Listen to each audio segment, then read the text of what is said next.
Good morning, ladies and gentlemen. We welcome you to the regional meeting organized by the Ceylon College of Physicians in collaboration with the Dambulla Base Hospital. We are happy to have you today in such a crisis situation, crisis time. We are happy that you have joined us in this program, this continuous medical education program, and we believe that there are many of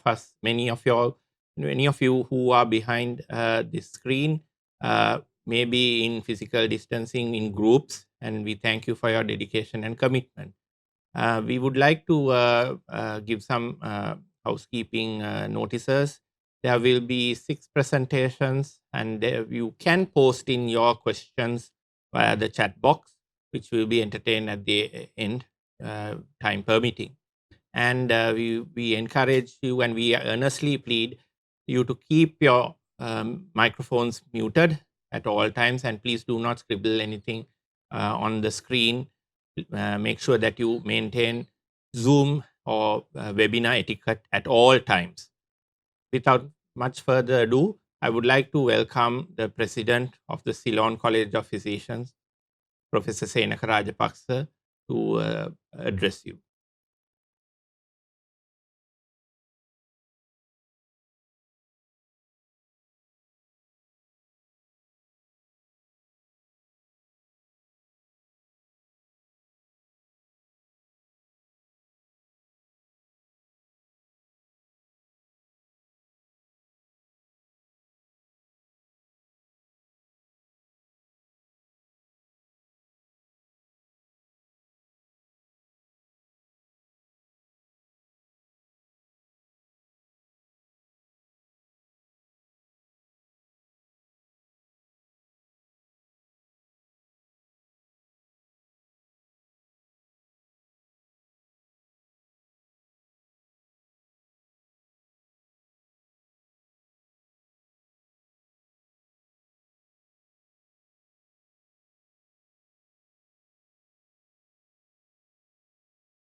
Thank you, sir. And we welcome all those who have joined us again. And we ask you to kindly post in your questions through the chat box. We will entertain as time permits. We have with us a council member of the College of Physicians, Dr. Riaz Maujood. He is a consultant chest physician who is going to talk to us on the topic of post-COVID syndrome, an important clinical conundrum in these desperate times. Over to you, Riaz. Thank you, Shahan. Good morning, everybody. And I'd like to thank the College of Physicians for giving me the opportunity to talk on a topic that's very relevant to the current situation in Sri Lanka. As we have the acute COVID wave going along, we also have to deal with the post-COVID of the previous waves, that's becoming a problem as well. So I'd just like to first talk about a small introduction. We all know about acute COVID. Everyone has, over the last couple years, been going through this, learned a lot about it. There are lots of new things that we are continuing to learn. And just like to remind everyone, in the beginning of the year 2020, there were so many speculations, so many theories about COVID, which ultimately kept changing, which showed that we didn't really know anything at the beginning. Now we have some light to COVID, the enemy we are dealing with. But so what my point is, though I'm going to talk about post-COVID now, it might change after 6 months, because right now we don't have much insight to post-COVID. We are still going on the acute COVID and the conditions that are developing after that. So it's been almost a year since the declaration of the COVID-19 pandemic. The world continues to face a devastating impact, not only on the morbidity, mortality, and healthcare services, but also tremendous social and economic consequences, not only in Sri Lanka, but seen globally. So I think as healthcare workers, we are seeing the mortality, morbidity, the daily death count, the effect on the healthcare services, the economic consequences. These are all evident. It's very obvious. But social is something that's devastating. It's unless you develop a bond with the patient and you really understand what they're going through, it's you don't realize how much it has affected them. Some children losing parents, parents losing children, and families being just knocked down is actually a devastating impact. So an overwhelming body of knowledge on COVID-19 focuses almost exclusively on the acute illness. As I mentioned before, we are continuing to learn new things, and we also have a lot of information now about the acute illness. But it has now become evident that long-term consequences occur. It is estimated that 10 to 35% of patients not requiring hospitalization develop post-COVID symptoms, regardless of comorbidities. And the incidence rates up to 80% have been reported among hospitalized patients with severe illness. So a lot of people have noticed, say, it's just 1 week, feeling a bit of weak fever, cold, flu symptoms. But they also should remember that even though they do not require hospitalization, they could face the post-COVID syndrome, which could be debilitating and could reduce their quality of life. And as I mentioned before, the pathogenesis remains largely unknown. There are two main stages of COVID-19 infection. The first is the acute, which we are seeing now, and also we saw it in the past months. And then what we're going to deal with is the post-COVID, which has again two stages, A, subacute, and B, chronic. The definition of post-COVID syndrome is subacute ongoing symptomatic COVID-19, which includes symptoms and abnormalities that present from 4 to 12 weeks beyond the acute illness. Usually we say that the acute illness lasts from 2 to 4 weeks. So beyond that, which is 4 to 12 weeks, is a subacute COVID. And the chronic or post-COVID, also known as long COVID, includes symptoms and abnormalities persisting or present beyond 12 weeks of the acute COVID-19 and not attributable to an alternative diagnosis. So I'd like to remind that we also, doesn't fit the definition, but we also may have to add on the physician burnout or healthcare workers burnout as post-COVID, as we are all facing this now. We are all exhausted, nurses, doctors, and all healthcare staff. And we are going to face a similar, though we might not test positive for COVID, we might still face the similar syndromes after COVID. The long COVID has a collection of syndromes.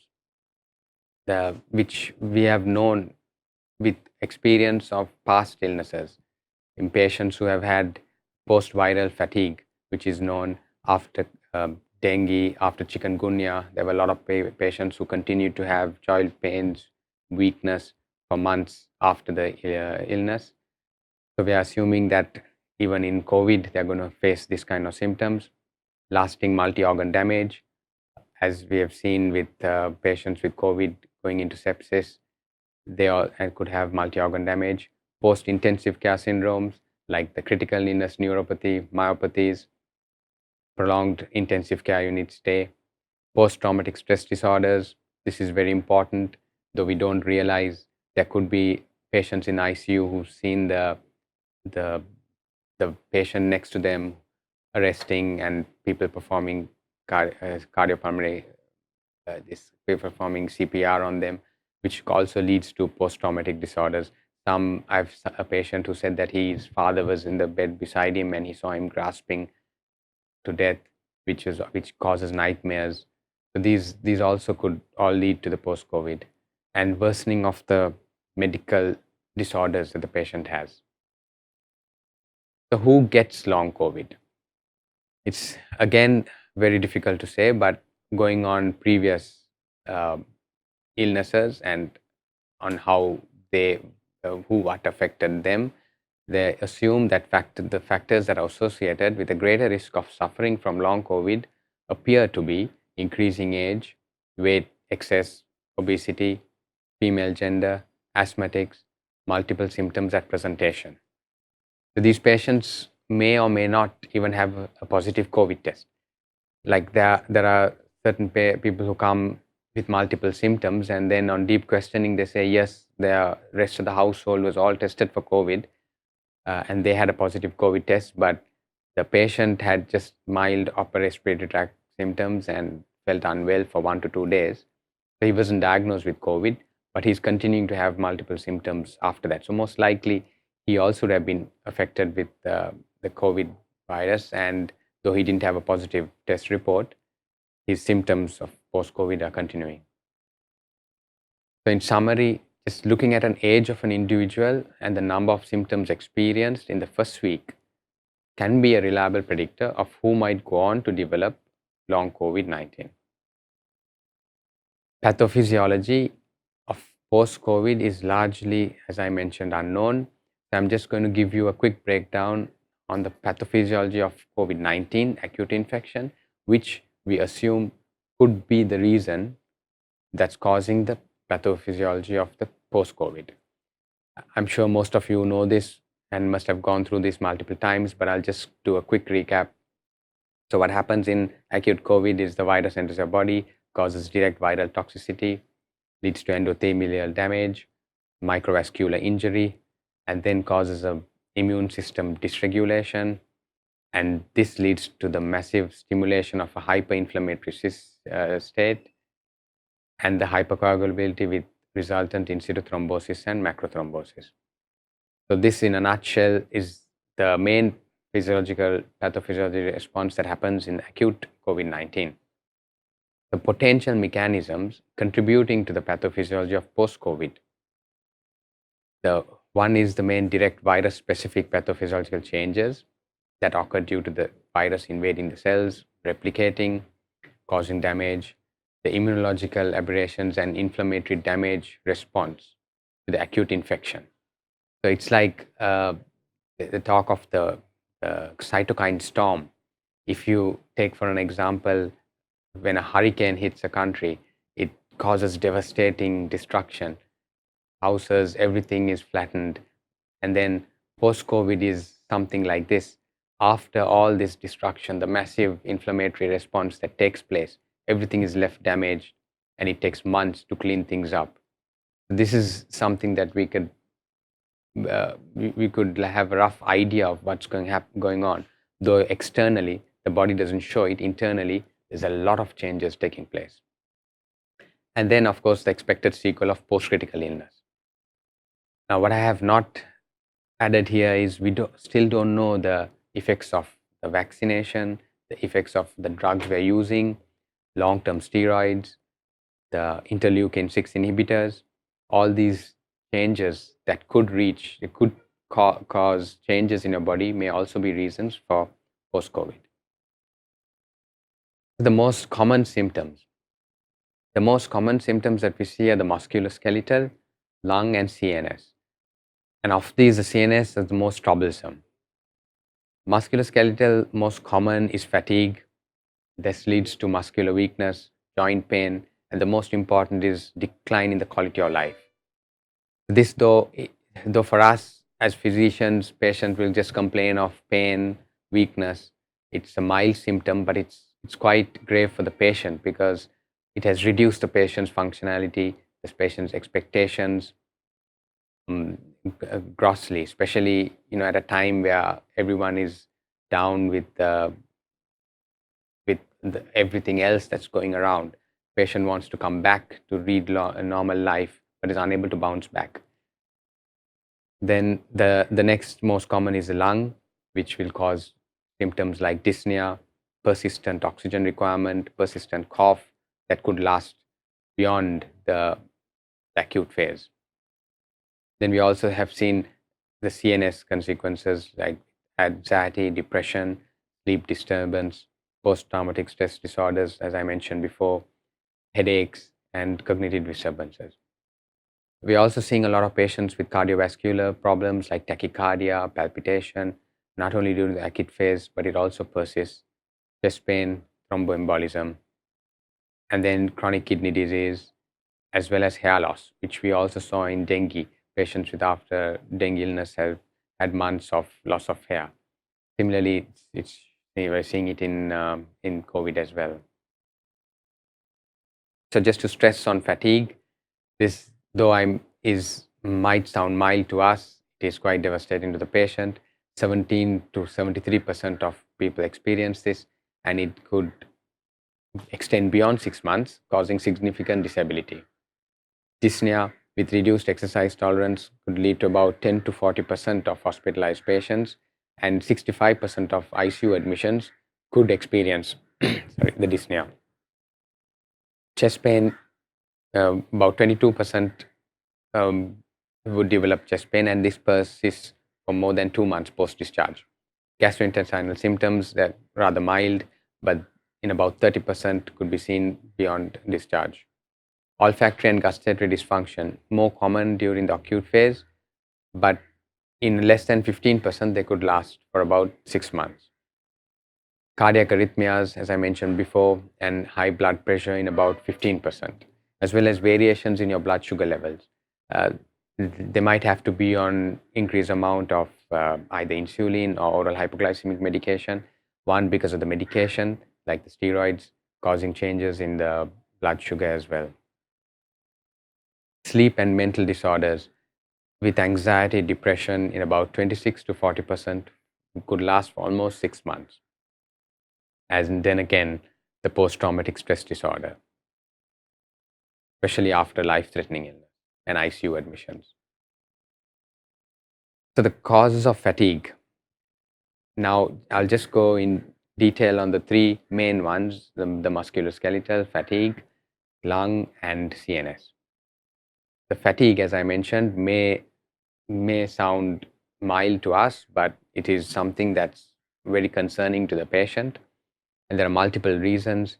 It's like a vicious cycle: muscle weakness, deconditioning during the period of illness, because the patient is just lying still, unable to walk, unable to sit up during the acute phase. That this might even prolong for almost a month, leads to deconditioning, and they need to start all over again gradually at home. So this fatigue is a great concern to most patients. This causes disruption in their sleep, diet, work. They all have been on leave for 1 month, and then now they want to bounce back, get back to their work. They're having problems with their employment as they've already taken a month off, and they're still not fit to function as normal. All this is due to the fatigue. So worry, fear, anxiety, stress, depression, like a vicious cycle, it keeps going around. Depression leads to fatigue, fatigue again, worry, anxiety, then the stress, and it's a never-ending story. As I mentioned before, the immune system, we still don't know the exact destruction that's left behind after the hurricane or the storm that takes place during the immune reaction, the cytokine storm, and the mast cell activation. But all these also could lead to fatigue. And then on top of that, they might have coexisting health problems. They also have high expectations to get back.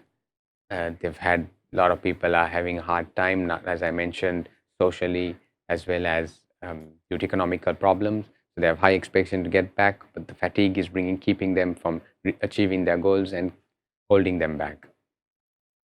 So persistent fatigue continuing past the infective period is a feature of COVID, and we should all try to help the patient at this point. The pathology and the pathophysiology of the lung, as I mentioned before, these are all stipulations. We're still not sure, but the most likely explanation is the viral dependent mechanism and a viral independent mechanism. And as a viral dependent is, as I mentioned, the direct toxicity from the virus on the pneumocytes or the lung cells.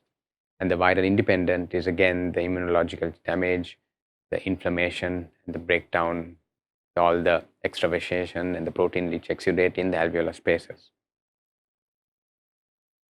This leads to the post-COVID inflammatory interstitial lung disease. There are no definite studies, but a prospective observational study of 837 patients performed in UK in a single center. The authors found that 7% of the patients had persistent changes on the CT 6 weeks after discharge.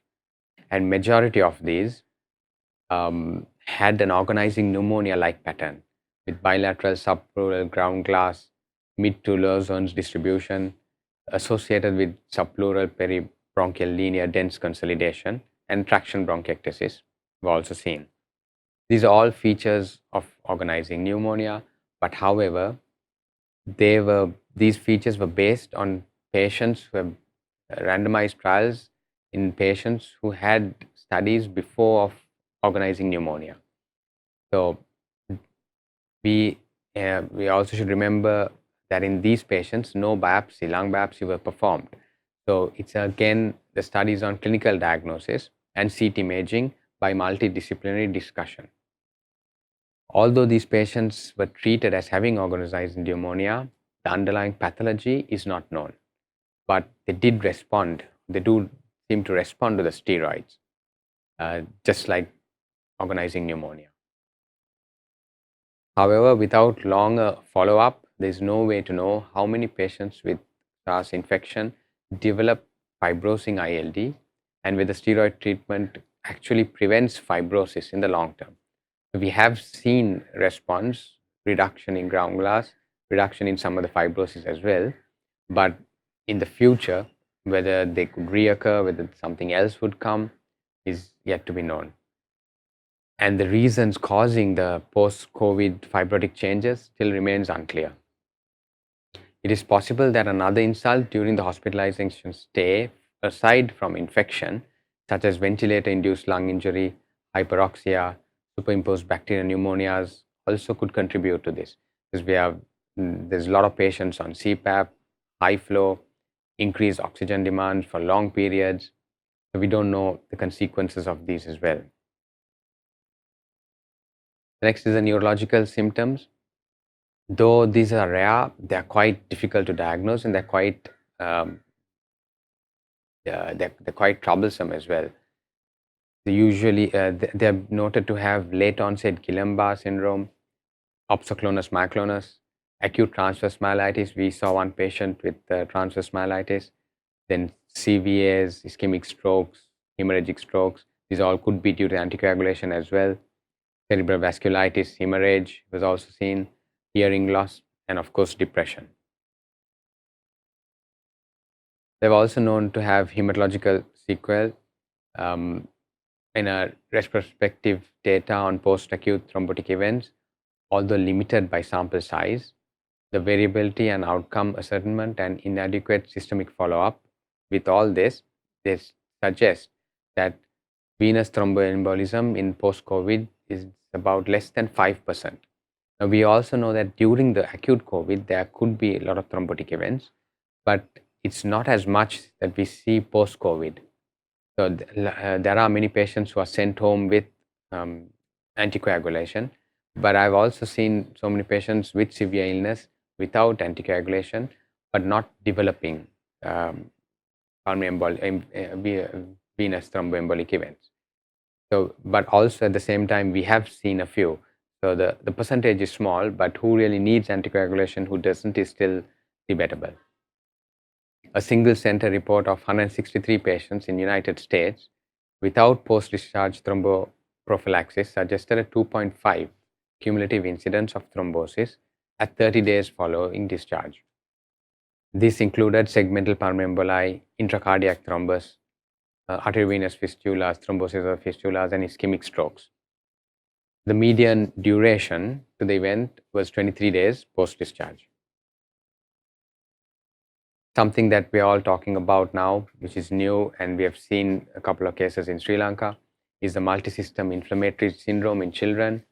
It is defined by the presence of the following symptoms of people below 19 years as per WHO definition: fever, elevated inflammatory markers, multiple organ dysfunction, current or recent COVID infection, and exclusion of other plausible diagnoses. So they usually present with fever, abdominal pain, vomiting, diarrhea. They say it's similar to Kawasaki, mucocutaneous lesions, change in blood pressures, and cerebrovascular neurological compromise. They have overlapping features as noted with Kawasaki, and the neurological complications of multi-inflammatory syndrome in children, such as headaches, altered mental state, encephalopathy, cranial nerve palsies, strokes, seizures, and many more. So it's similar inflammatory syndrome is seen in adults, which is known as MISA, but it's much rare, and we still don't know who will get it, who will not, and how. But this is something we should be aware of, especially in children. Now, at the same time, fatigue, which is one of the devastating symptoms I mentioned before, chronic fatigue syndrome has also, we need to keep that in mind as well, as though we may think that this is all part of COVID. One of the main differentials is chronic fatigue, and which is an alternative fatigue causing COVID complications, have been considered and eliminated. Consider a diagnosis, once other causes have been eliminated, consider diagnosis of chronic fatigue syndrome. So usually they have post-exertional malaise and fatigue that substantially reduces with normal activity, muscle weakness, feeling dizzy, lightheaded, needing to sit down or lie down more frequently than before, needing to rest or sleep more, unrefreshed sleep, alternate mood, low mood, and cognitive disturbances, along with some other unexplained symptoms, should also make you think of chronic fatigue, and that this could be more than just the COVID complication. So be mindful of this as well. In our COVID clinic, what we usually do as follow-up a clinical assessment is take a proper clinical history, examination, do the basic investigations for organ assessment, chest X-ray, lung function test with spirometry diffusion studies, and the full total lung function or pulmonary function test, 6-minute walk test, to look for desaturations, CT-PA, HRCT if needed, and if you still can't find a reason for the patient's dyspnea or shortness of breath, we go on to perform cardiopulmonary exercise testing, and simultaneously we should exclude other cardiac causes as well. So go ahead with ECG, echoes, and other blood investigations and sputum samples as well. The most common or life-threatening complications we would see in the differentials would be the pulmonary embolism, interstitial lung disease, and then you have fatigue, deconditioning, breathing pattern disorders. If all these investigations are normal, we send the patient for rehabilitation and chest physiotherapy.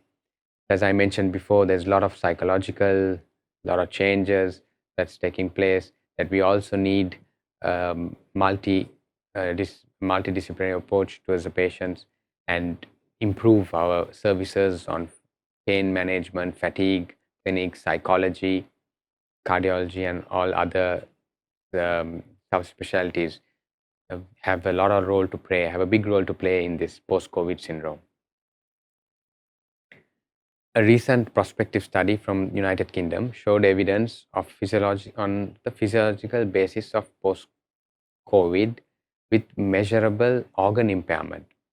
So what they did was they took a small study with about 201 patients, mainly female, 71%, and the mean age about 44 years. And they did a post-recovery 4 weeks later, did MRI scans, and the reference ranges derived from age-matched controls were used, and almost 70% of them had at least one organ impairment, and most of it was cardiac with myocarditis and systolic dysfunction, and as well as the other organs, but in less compared to the heart, the cardiac. So in this, it just shows that long-term follow-up of organ function in the context of post-COVID is needed. And beyond persisting symptoms, current evidence suggests that there is an overwhelming majority of patients with post-COVID show improvement over time and have a good prognosis. It's not dull as it sounds, because yes, most of them do recover with no further sequel. However, a full range duration on long-term outcomes of post-COVID is still largely unknown. Just like to mention about additional research that's going on now. There was a red coral study. So coral is COVID observational study. The red was mainly on epidemiology and demographics. But there's the second wave is the second arm is a blue, known as biology and longitudinal epidemiology coral study, which is done in multiple sites, and a prospective observational longitudinal study of adults who are hospitalized, where they're collecting data as well as biopsy specimens during hospitalization, and follow up with telephone calls at 1, 3, and 6 months to assess their health-related quality of life, disability, frailty, financial strains, and other cardio and pulmonary effects. Symptoms such as depression, anxiety, cognitive function, and healthcare utilization. All this current study is going on. So this would bring more light into the post-COVID syndrome, and hopefully would be able to help us tackle the condition as well better. So in short, we are still not really sure what causing all this, but we do know of the symptoms. We need to get together as a multidisciplinary approach and to help treat the patient. And there's a lot of room for research and study. Thank you. Thank you, Dr. Riaz, for that excellent presentation, and quite a apt topic in a crisis situation at this moment, where we are also burdened with the pandemic of COVID, as well as we have to take care of ourselves as well, and there will be repercussions in the future, quite a lot, as burning out, and also we are also at risk of post-COVID syndrome. Are there any questions? If there are, we will entertain them.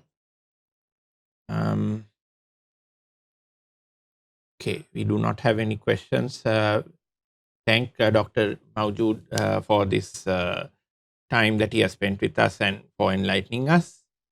We will now move on to the next speaker. The next speaker is a consultant cardiologist working at Colombo North Teaching Hospital. He's also a council member of the Ceylon College of Physicians, and we are privileged to have with us Dr. Sanjeeva Rajapaksa, who will talk to us on, it will be an update on antithrombotic therapy. Over to you, Dr. Sanjeeva.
So Sanjeev, for that presentation. Quite an important uh, clinical conundrum that we encounter. We would like to invite the participants to post in any questions, especially if are there any concerns from those of us who are working in the peripheries, especially in Dambulla based hospital regarding the use of these agents.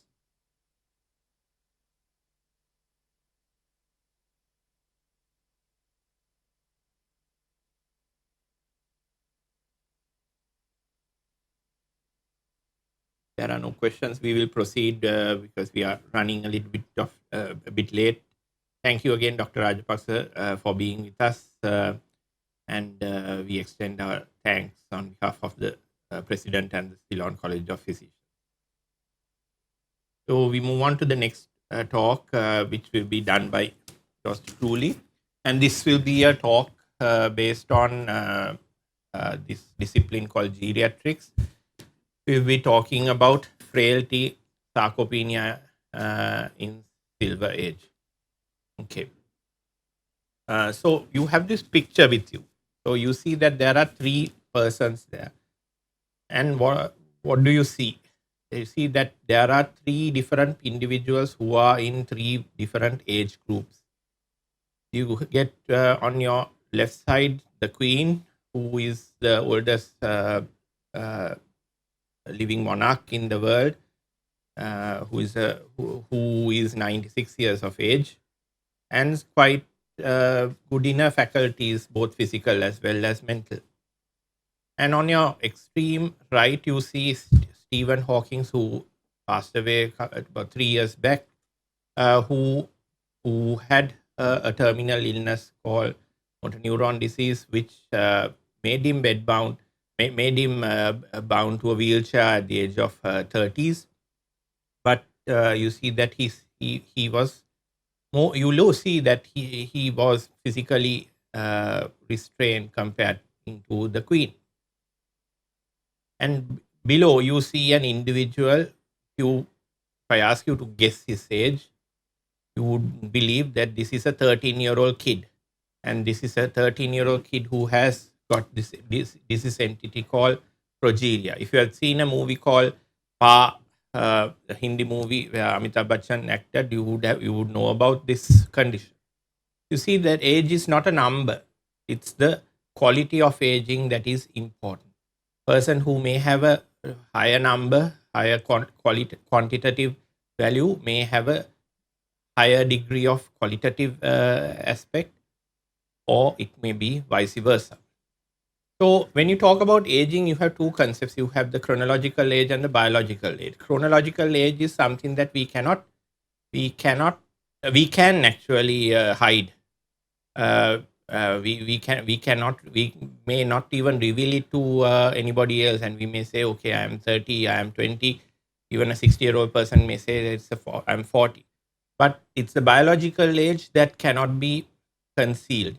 Biological age is all what you deal with your physical as well as psychological elements, and you see that the chronological age and biological age don't go in par at various stages. For instance, somebody who has a higher biological age, somebody like Stephen Hawking, will have a lower chronological age, but the biological age will be advanced and they will be more in need of services. But in comparison to the queen, who has a higher chronological age, but the biological age is less, you see it's the other way around. So this is the curve of frailty, and you see this is inevitable in all. You see that as we are born and we gain momentum up to our adulthood, older teens as well as early adulthood. See that we are at the height of our stamina, and then as time goes on till death, the stamina and the functional abilities gradually decline. And this curve is affected by various things like the environmental factors, various diseases that we come across, communicable as well as non communicable, injuries, and you see that it gradually declines. And our goal should be to reduce the uh, gradual decline of this curve and to have a greater level of functional ability. So, frailty is a health state related to aging where many body systems are involved and they lose their inbuilt reserves. You see at the top, you see in the line, green line, that with minor illness, there will be a minor decline. And as we recover, our potential may be reached to the same amount, and we will be independent in the same level of function.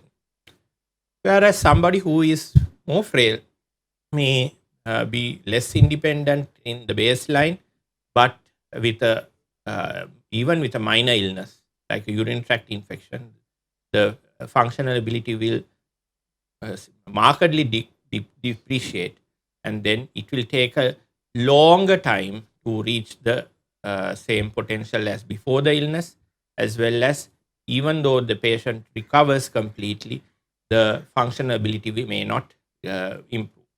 So the outcomes of frailty involves leading from independency to dependency.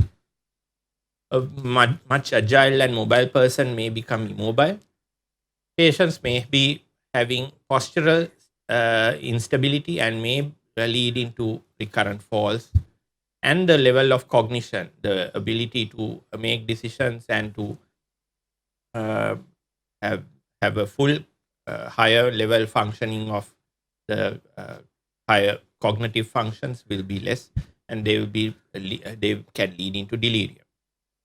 So how do you detect frailty? There are two ways that you can categorize them. These are quite at large, but there are multiple uh, methods of assessing. But I would go through several of them. So the phenotype model, or what we see as exterior physically, is what will be spoken here, where we, as the clinician, maybe the primary care services or tertiary care services, when somebody comes, we need to make sure that we ask these questions. Is there unintentional weight loss? Is there reduced muscle strength, as we looked in by weak grip strength? Is there a reduction in the speed of walking? The patient complaining of fatigue, quite weak and drained out, and is there a low level of energy expenditure? So these are suggestive of frailty. And Fried in his study mentioned that three or more of these characteristics are suggestive of frailty. These you will get these presentations as recordings. You can go through them leisurely. I won't dwell in them too long.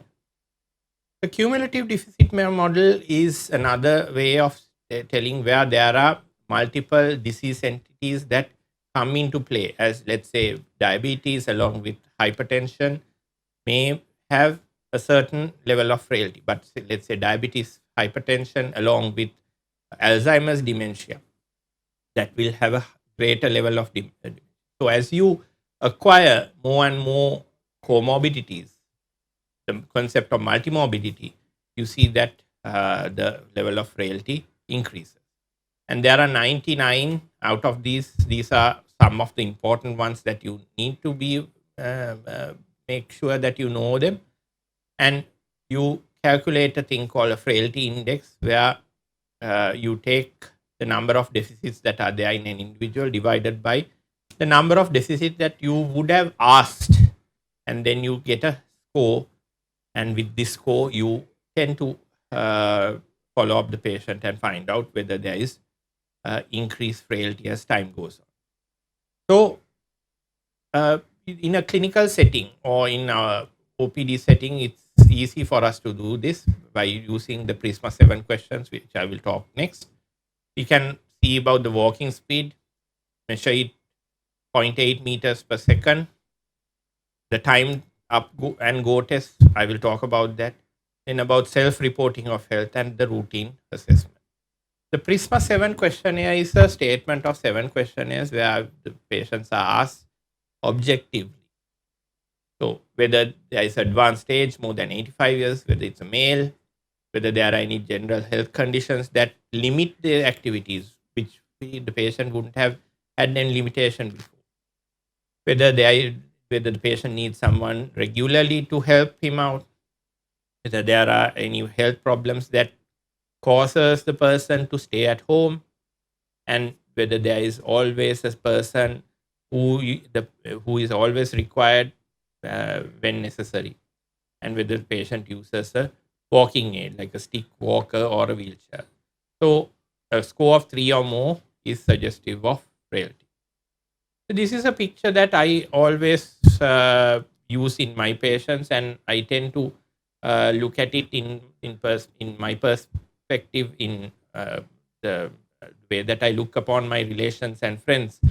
So you may do the same thing. Picture, let's say, your parents. Where do they stand in this pictorial scale? Are they at number 5, or are they 7, or are they number 9? So this you can use. It's a very easy way of doing this, the Rockwood frailty scale. The time up, go and test is also a very easy test that can be done in the clinical setup. You tell the patient to be seated and you give instruction, okay, you have to get up and then walk a distance of 10 feet or the 3 meters, turn around, come back and sit down. So timed up and go test will see how long the patient takes, and by that we can make an assessment of the level of frailty. We come to the concept of sarcopenia. Sarcopenia is an entity which is spoken of in recent times, where there is wasting of the muscles, gradual wasting of the muscles with age. So, wasting of the muscles involves 3 characteristics: the muscle mass, or the quantitative amount, the strength, the ability, the agility of the person in doing a job, and the physical performance. So remember these things. When somebody ages, the muscles tend to lose all 3 of these: the mass, the strength, the performance, and these lead into disability, poor quality, and death. So you see that more than almost actually 1 out of 4 individuals of more than 65 years of age are affected by this entity called sarcopenia. More than 60% of 80-year-old patients are also affected by sarcopenia. So we are indeed looking at an iceberg. We do not see the rest of the population. So this is what I wanted to show you. You see that males have more muscle mass and strength compared to females, and you see that as age goes on, as per the left graph, that the muscle mass reduces in time. The middle graph shows about the strength, and you see that as one ages, the maximal leg strength measured with the calf muscles decreases. This is with regards to a maneuver of standing from sitting. If you look to your right, you see the difference between trained and untrained men. So you see the importance of exercise, which needs to be instilled at a young age, which we will talk about in a little while. So how do you detect sarcopenia? So I'll take you step by step. So there is again a screening questionnaire.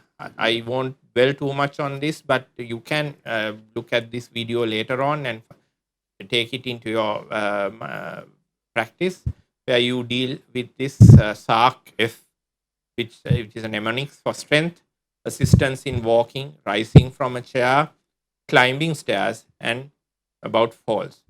So you ask about these elements in various questions as there. How much of difficulty do you have lifting a weight of 10 pounds, about difficulty in walking across a room, rising from chair, climbing one single flight of stairs, and whether they had falls. And if somebody has a score more than 4 that is predictive of sarcopenia and poor outcome. So this is how screening is done. We spoke of muscle mass in sarcopenia. So muscle mass can be objectively detected by the use of DEXA scanners. We use DEXA scanners to assess the osteoporosis, but DEXA scanners can be also used to assess the muscle mass. More efficiently, this entity called bioelectrical impedance analyzers can be used, which uses a electric current through the body. These are done at research academic level. Of course, in your setting, in our setting, we can use surrogate markers. So these are the ways that one can use this tool to measure the muscle mass. The calf circumference, the mid-arm circumference. So you, as we learned in pediatrics, these can be used in various nomograms, and then we can get an estimate of the muscle mass. So sarcopenia involves muscle mass, and the second entity is muscle strength. So how can one check the muscle strength? So this hand grip strength can be checked, where a dynamometer can be used. This again is used in research settings, not so much available in our clinical setting. Of course, as a surrogate marker, you can use the peak flow rate, and there are charts which tells us about the quartiles and the of the peak flow rate, which we can easily adapt by using a smartphone. Also, you can use these other surrogate markers, the gait speed, where we assess the speed at a walking time section, not the acceleration or the deceleration zone, but in a set distance, and you time the patient walking and you get the gait speed. The time up and go test or the tug test, where you tell the patient, as what we spoke of, you tell the patient to get up, walk a distance of 3 meters or 10 feet, turn around, come back and sit down, and the time taken can be measured. And this can be used along with this entity called the short physical performance battery, where standing side by side for more than 10 seconds can be assessed to assess the balance. Then after that, whether if the patient doesn't pass, then you go ahead with the semi-tandem stand, and you check whether the patient can do heel to toe test and in walking, and also the tandem speed. The gait speed, as we spoke of in the previous slide, can be also assessed. And the chair stand test can be also used, where we ask the patient to repeatedly sit up and stand up and sit, stand up and sit for 5 times, and we see how long the patient takes to do this. So how do we put this into clinical practice? So you get the SARC-F, which we spoke of at the beginning, and screen the patient, and thereafter we assess the muscle strength by grip strength or the chair stand test, or by the use of peak flow rate, and then we, if it is low, we think about sarcopenia, whether it's probable. Then we quantify by using DEXA scan or bioimpedance analysis, CTs or MRI. As I said, since we do not have that facility widely, we can use the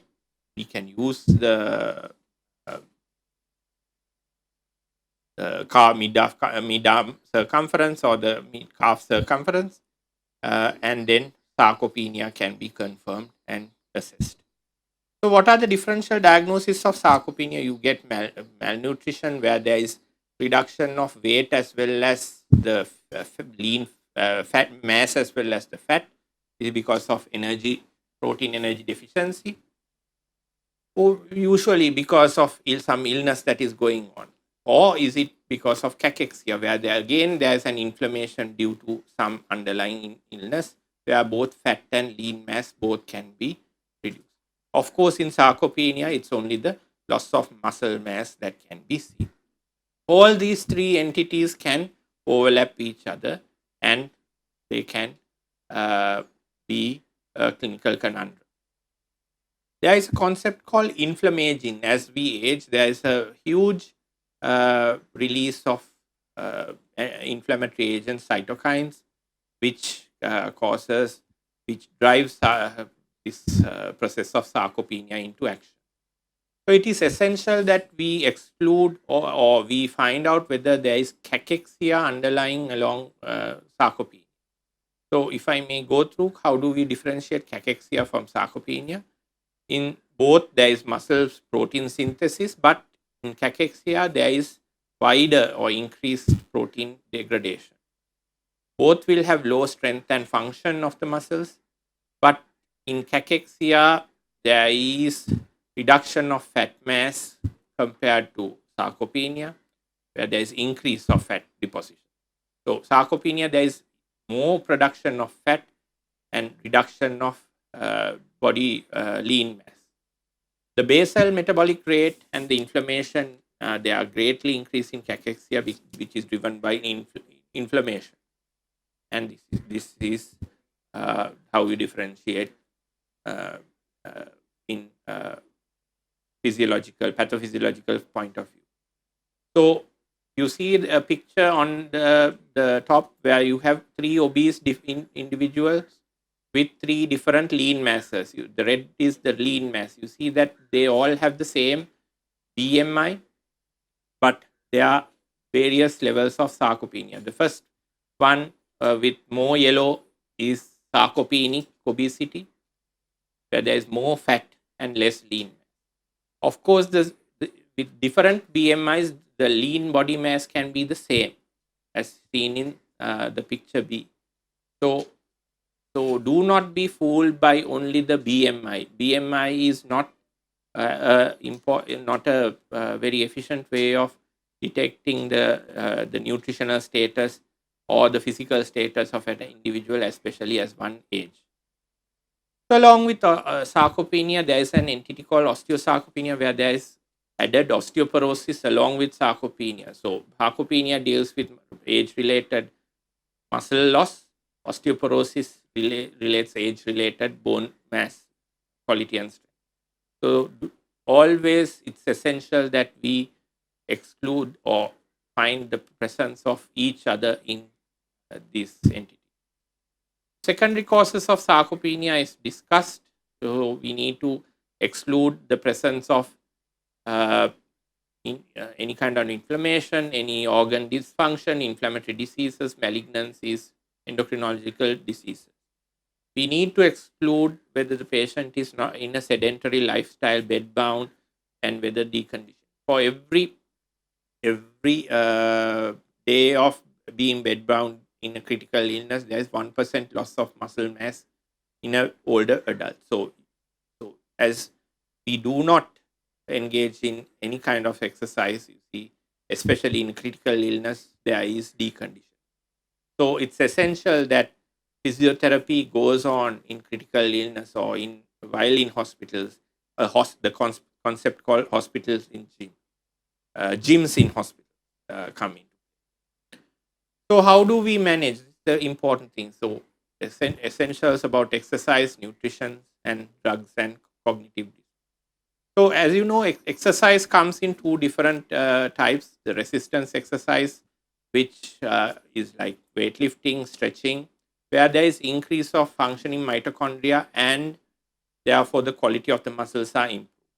Aerobic exercises are things like walking, swimming, cycling, where they are dynamic and where these are more popular because they don't need to stay in one place. So the quality of the muscles will increase as one engage in resistance exercise. So the strength gain is a concept of muscle mass quality as well as neuronal adaptation. So how do we give a prescription about the resistance exercise? So you need to tell the patients, especially older adults, to engage in 2 to 3 non-consecutive days exercise going on for a week. where repetitions and sets are done. A repetition is one complete movement of the exercise, maybe a flexion followed by extension. A set is a group of repetitions, so flexion, extension into 10. These are concepts that come in sports medicine. So, in a new exerciser, in an old adult, you give one set of 10 to 15 repetitions for each exercise, and you gradually increase it to about 20 sets by increasing the repetitions as well as the number of sets. You need to also make sure that the patients do have a place of rest between each set, and there is a phase between the flexion extension, that there is a 1 second hold off as well. So these adults should not be strained very greatly, but they should be told to engage in exercise in a gradual increment. So all muscle groups should be involved: the upper chest, shoulder, uh, arms, back, the lower back, the abdomen, the hips, and the legs. Use the largest and the stronger muscle groups first. Use things like dumbbells, resistance bands. If these are not available, you can tell the patient to even use a crate of small PET bottles of water, or even sandbags. So be innovative, be opportunistic, start low and go slow. Nutrition plays an important role because protein synthesis is reduced in sarcopenia and frailty. So you need to make sure that the proteins are uh, supplemented, and therefore the most recent consensus recommends increased protein intake to at least 1 gram to 1.2 grams per kilogram body weight. So get the nutritionist involved, modify and uh, supplement the diet with more and more proteins, less carbs, more proteins, more essential amino acids, especially leucine, which uh, helps in protein anabolism. So these are some of the agents that are high in leucine, especially whey protein, which is spoken of in gyms.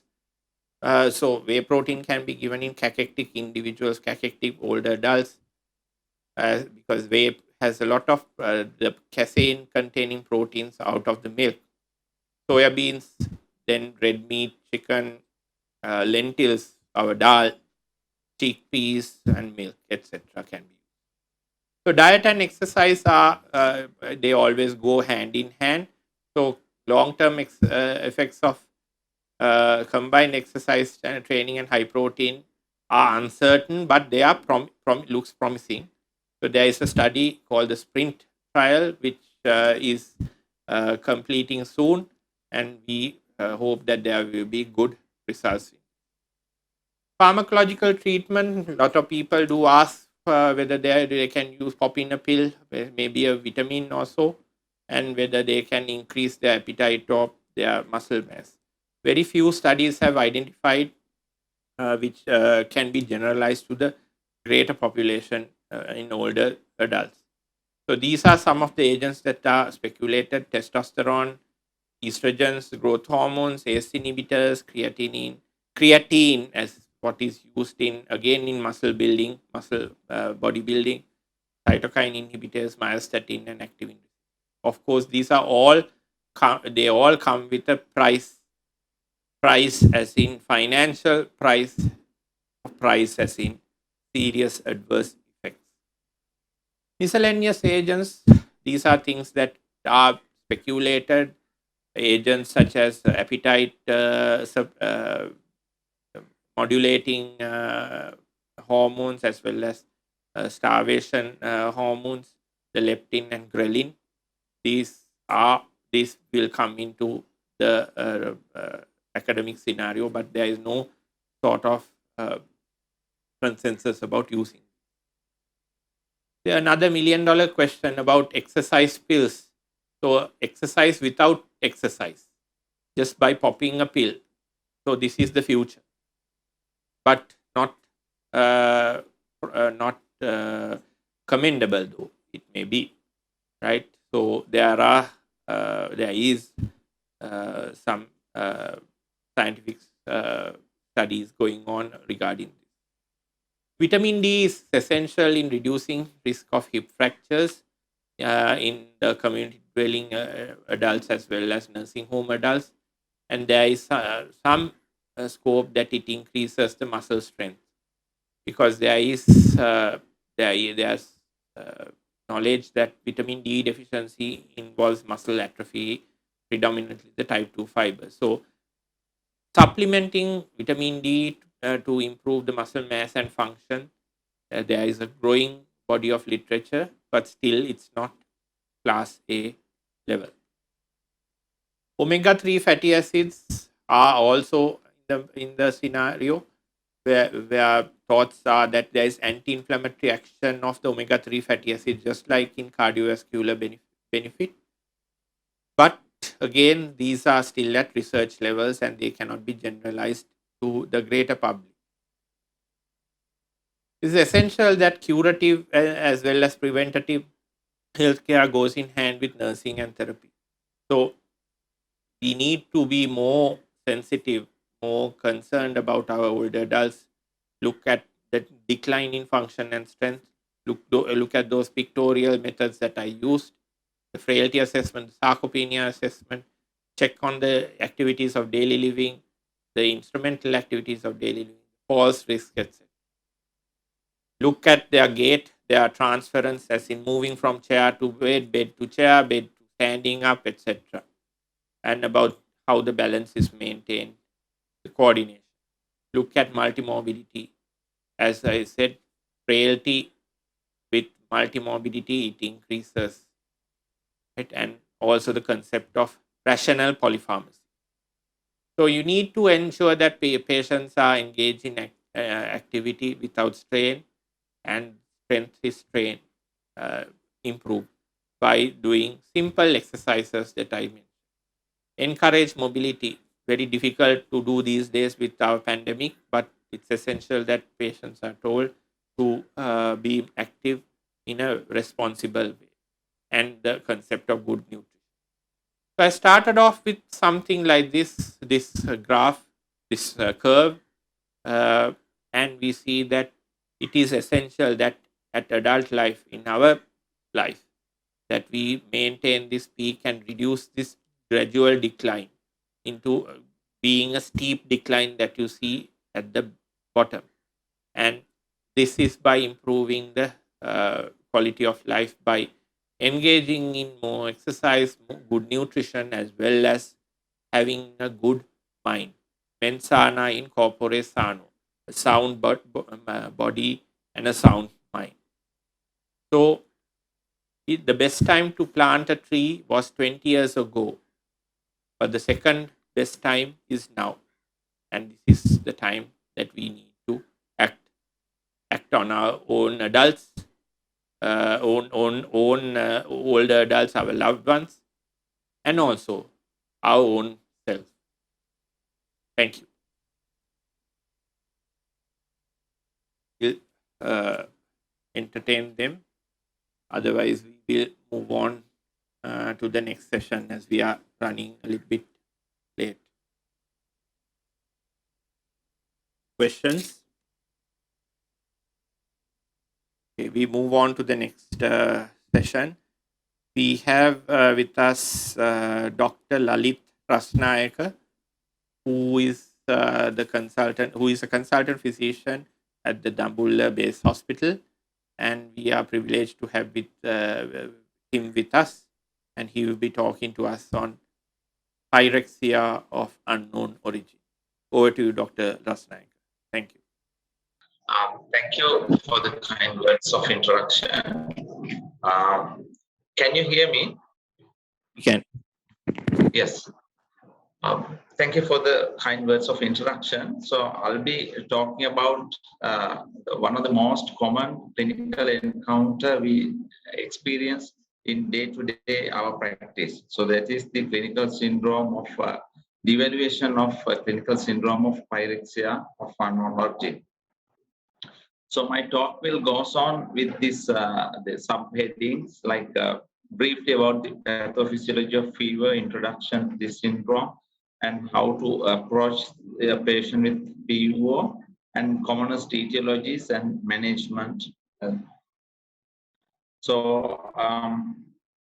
first of all, if we look at this, the physiological mechanisms, our body temperature is maintained within a very narrow range with the 37 plus or minus 1 Celsius degrees. And this, so this core body temperature, we have to measure this core body temperature. We need to use this pulmonary catheter, but it's not practical most of the time.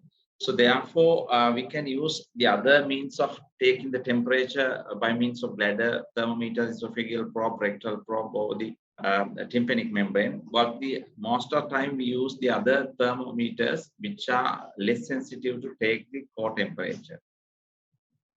So our body temperature is regulated in the anterior hypothalamic area in the hypothalamus, and it has two the afferents from the thermoreceptors from the hypothalamus itself and also from the skin, and the efferents sends to the smooth muscles, sweat glands, erector pili, skeletal, and the adrenal and thyroid to maintain the body temperature in a steady state. So according to this, physiological mechanisms, fever is considered as very complex, coordinated, complex process involving autonomic, endocrine, and behavioral control response. So, but this control is going out when there is the uncontrolled fever happen in heat stroke and malignant hypothermia. And why we get this? How do we get this fever? So it's basically when we expose to the exogenous pyrogens, maybe the microorganisms, toxins, or maybe their products. When we expose to those, or when we have a tissue trauma or burn, so that causes the exogenous pyrogens. So those are going to induce endogenous pyrogens in the macrophage, and mainly the interleukin-6, which stimulate prostaglandin synthesis in the pituitary, which results the generation of the temperature. So it's, as I said, why this is important so much so. So this fever, if you look at these observational studies, even for the cold-blooded animals, when they got this infection, so they tend to move to a warm environment. So that seems to be having a beneficial in that situation. So if you look at biochemical point of view, the fever induces the production of heat shock proteins, which going to modulate the inflammatory response during septic shock. Also, that heat shock protein downregulate this inflammatory nuclear transcriptase, which are associated with increased mortality in during the septic shock. So, but this clinical benefits of the physiological benefits of fever is completely behave exactly opposite way in neurological ill patients. For example, like cerebral hemorrhages, ischemic brain injury, or accelerated brain injury. In those circumstances, this increase in temperature causes increased excitability of neuronal tissues and increase the free radical formation. So because of that, it has a negative impact on the outcome of these patients. Especially, so they have found that it increased the ICU stay and also increased the morbidity and mortality of neurologically ill patients. So, and also there's a linear correlation with the ICU length and the morbidity mortality with the elevation of the temperature. So therefore, so we need to be balanced between the physiological benefits and the harm of the temperature depending on the situation. So when we come to a the syndrome, which was like a very old syndrome, which was introduced by a gentleman called Petersdorf-Beeson way back in 1961. His original definition was it's a fever going on more than 38.2 Celsius for more than 3 weeks, and you end up with no cause even after investigation of 1 week in the hospital. As you know, the new diagnostic modalities and rapid diagnostic the equipment has come up. So because of that, this 3 weeks hospital evaluation is no longer required nowadays. Therefore, that definition has evolved. So therefore, it has come down to at least 3 days hospital evaluation or at least a good 3 outpatient evaluation. So at the same time, the emergence of immunodeficiency states in the mean of HIV infection, or maybe due to drugs, or maybe due to the illnesses, malignancies. So the causes are going to differ in varying. So therefore, that the PUO has categorized into 4 main categories as of the classic PUO, the healthcare associated, the immune deficient, or HIV related. So these are some of the definitions in each of these categories. If you look at this classic PUO, so that is the original definition. It has changed slightly. Fever going on more than 3 weeks without a cause, even after investigation of 3 days in the hospital, or more than 3 outpatient visits.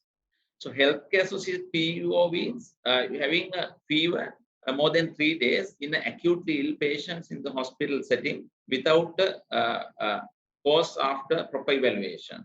So likewise, this immunodeficient PUO means the patients with immune deficiency, maybe either neutropenia or immunodeficiency state in other means. They're having a fever more than 3 days, even negative cultures after 3 days of evaluation. If you can't find the cause, then it's qualified as the immune deficient associated PUO. Then the HIV related PUO, either the HIV patients in the hospital having fever more than 3 days, or in the communities more than 3 weeks having a fever without a cause. So always this time factor is going to play a major role when defining all these facts. But all this time fact is a controversial point when it defined. So because the how aggressive and prolonged this evaluation must be before we declaring a failure is a subjective matter depending on the clinical setting. So if you're working in a good facilitated center, you may have a good access to the facility and the rapid diagnostic modality and test results.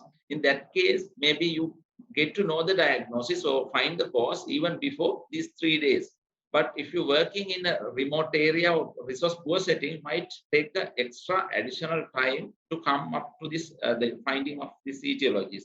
In that case, actually, it's 3 days or the time fact is going to vary. So therefore, actually, the declaring a case of PUE realistically depend on the geographic area and the clinical setting.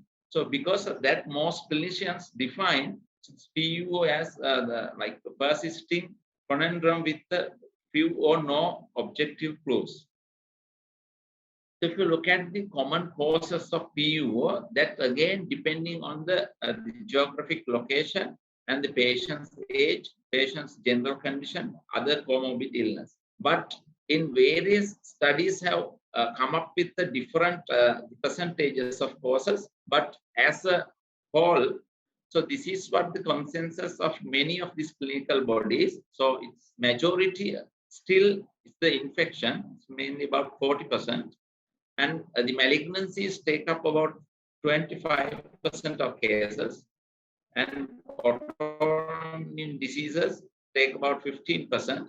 And the other important thing in this, even in developed settings, so there is about a considerable amount of 10% being without identifiable cause.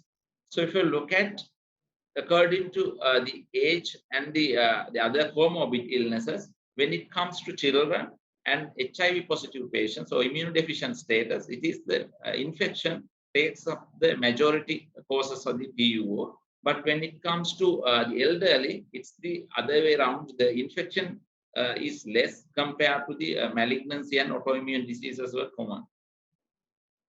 So how are we going to approach a patient with pyrexia of unknown origin? It should be very methodical, and it's not to mention about the importance of the thorough history and the examination as the cornerstone of your evaluation. So you need to go with your history, maybe few weeks or few months back before patients develop this current situation.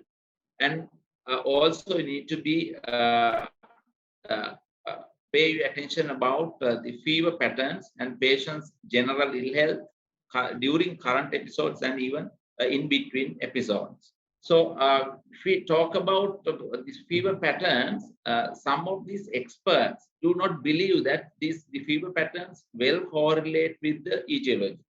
So unfortunately, so therefore, except very few fever patterns, for example, like tertiary fever you get in malaria, or the undulant fever in brucellosis, or relapsing fever in tick-borne diseases, Pellefstein fever in Hodgkin's disease, or periodic fever might get in cyclical neutropenias.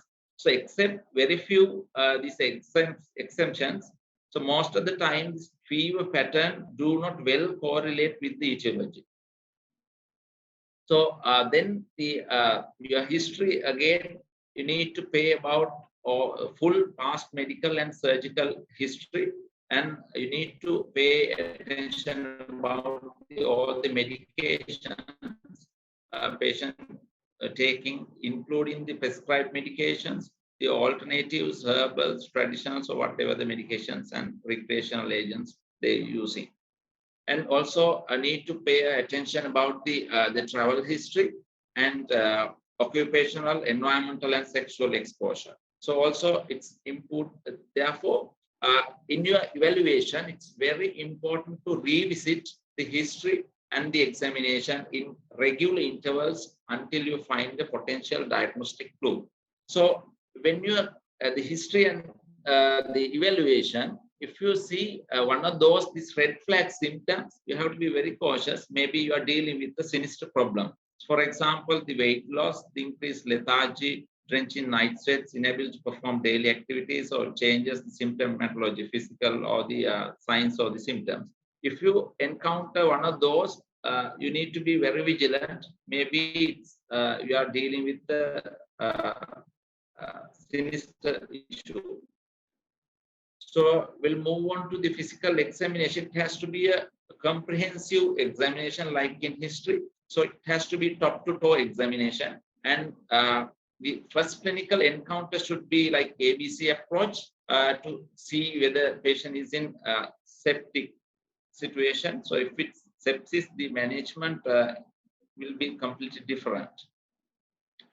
So need to be pay the attention about the general appearance, the cachexia, the fallow, all this, the icterus, all that, the physical, the appearance, general appearance, and a full examination of the skin is needed to see the rashes, ulcers, scars, bites, all these the dermatological manifestations of the infections or the malignancies and other rheumatological diseases will give you a clue.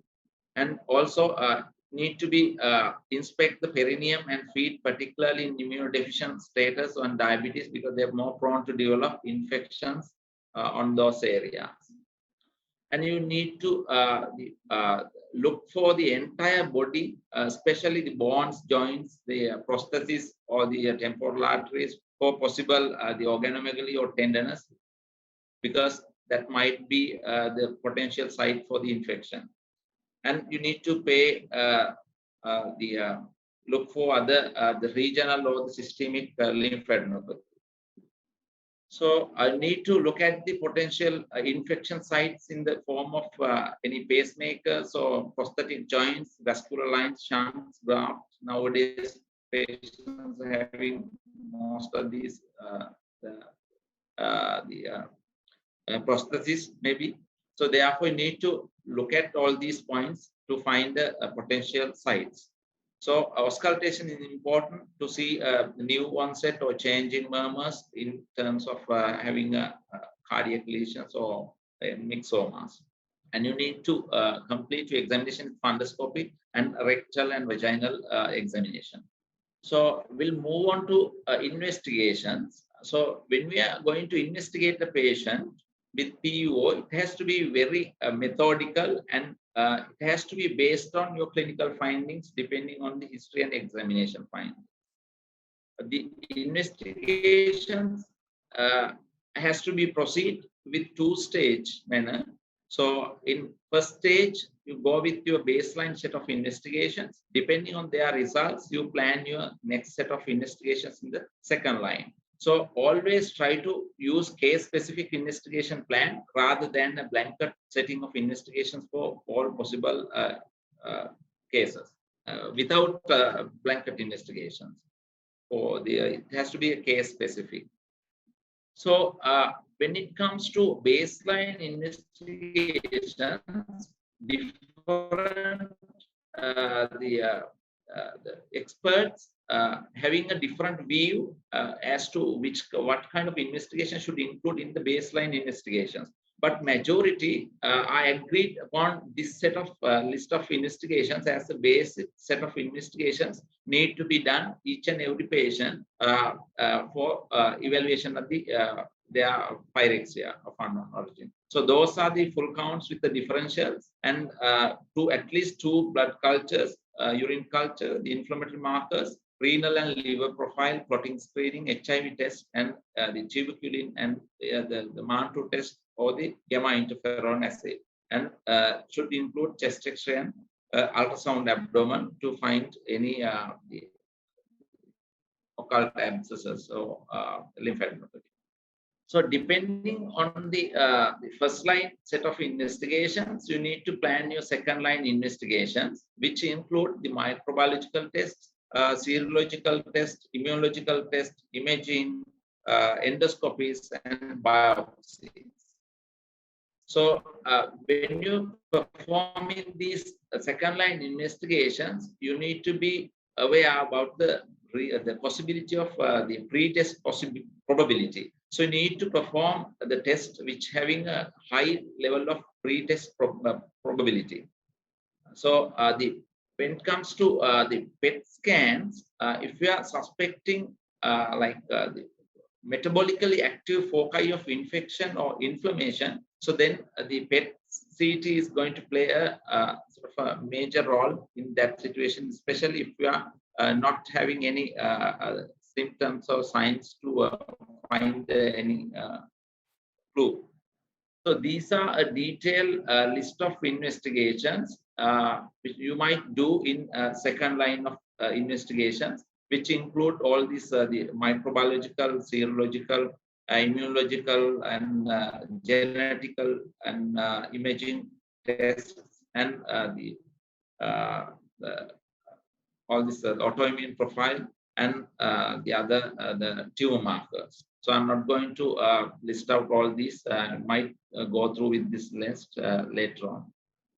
So imaging is basically need to be guided by symptoms and signs. And however, they have emphasized the importance of CT, chest, abdomen, pelvis at earlier course if you do not find the localizing symptom or signs, especially that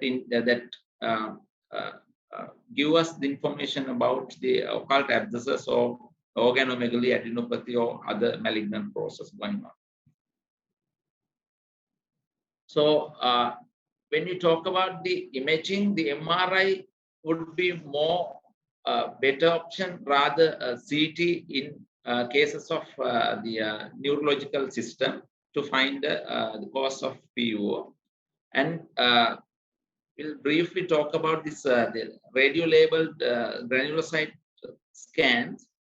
So these are, some people are of the view that it is going out of favor because it contributes a little to the diagnosis, but some experts suggest it has a good diagnostic yield.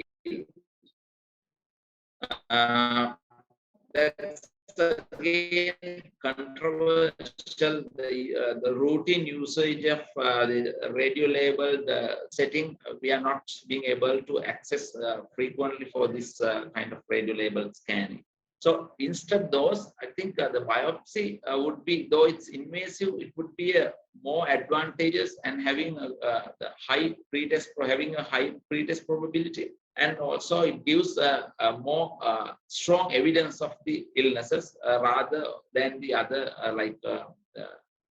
the previous investigations. So biopsy might take samples from the liver, bone marrow, skin, pleura, or lymph nodes, or skin, muscles, depending on your clinical circumstances. So we'll just brief on the common causes.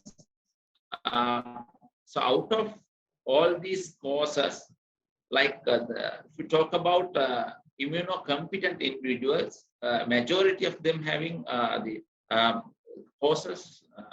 Tuberculosis, as we are endemic country, tuberculosis, we encounter a fairly higher number of cases in pyrexia of unknown origin. Also, the abdominal and pelvic abscesses and infective endocarditis, the HIV, discitis, osteomyelitis, chronic sinusitis, mastocytitis, the malaria, and relapsing fever. So these are some of the common etiologies we found in PUO patients in immunocompetent individuals.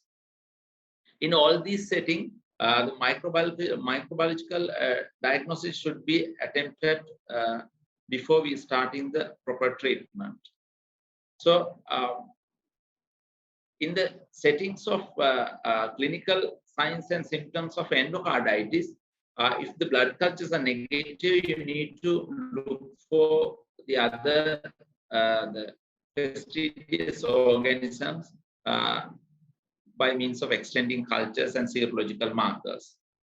So when it comes to immunosuppressed patients, so especially in the HIV patients, you could get this fever due to the seroconversion itself or opportunistic infection, especially when the CD counts below 200, or it could be HIV-associated malignancies, which can come up at any CD levels, or the syndrome of immune reconstitution inflammatory syndrome, especially after starting the antiretroviral therapy. So, so this is something important to pay the attention, especially in immunosuppressed patients. They might present atypically, or they will have altered incubation periods, or they may have the attenuated or more severe clinical cause, or else they will have differences in the yield of the diagnostic tests. So the other important thing is the immunocompromised patients, they could have having more than one life-threatening infection simultaneously. So the common pathogens in the bacteria, it's mainly the TB, the other mycobacterial infections, the atypical and salmonellosis, melioidosis, and the common viruses are the Coxsackie, cytomegalo, EBV, and parvovirus and Coxsackie. So the fungal infections are equally common in candidiasis, cryptococcosis, endemic mycosis, as we seen recently, and these are some of the infective agents in immunocompromised patients. So the non-infective causes would be a malignancy or inflammatory or other miscellaneous causes. So so these are some of the the autoimmune diseases which can present as PUO.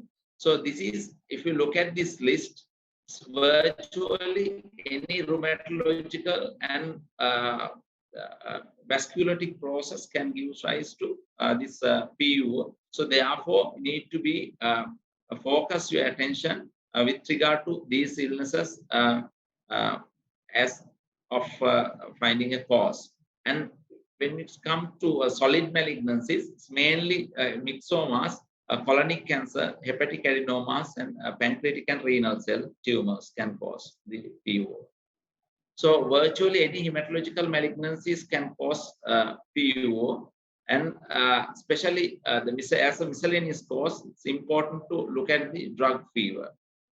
So usually drug fevers can happen at any time of the course after initiating of a drug, but it's usually after 7 to 10 days after initiating, you get this fever. And usually it's going to resolve after 96 hours after discontinuation of these drugs. The common common classes of drugs which causes the fever are the antipsychotics, allopurinol, and the antiepileptics, and antihypertensives.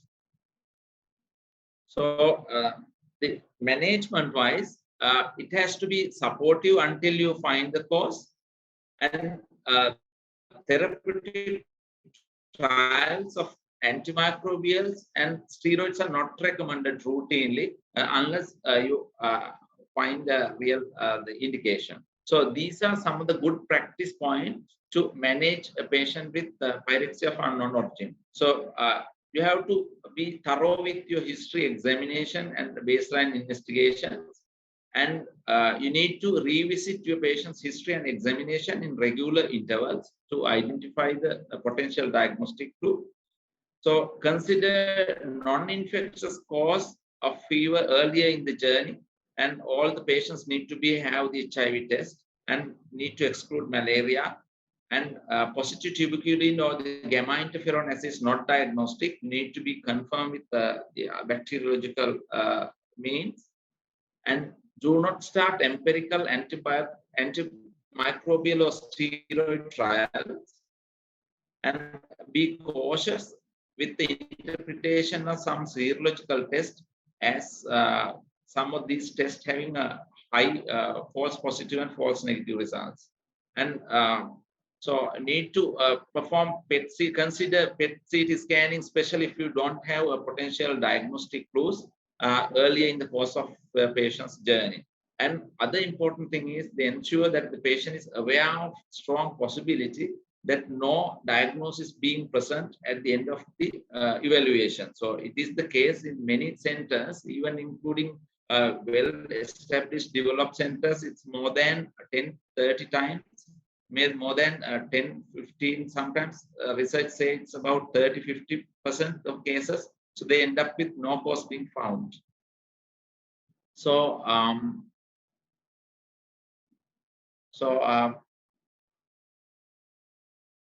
yeah. So then,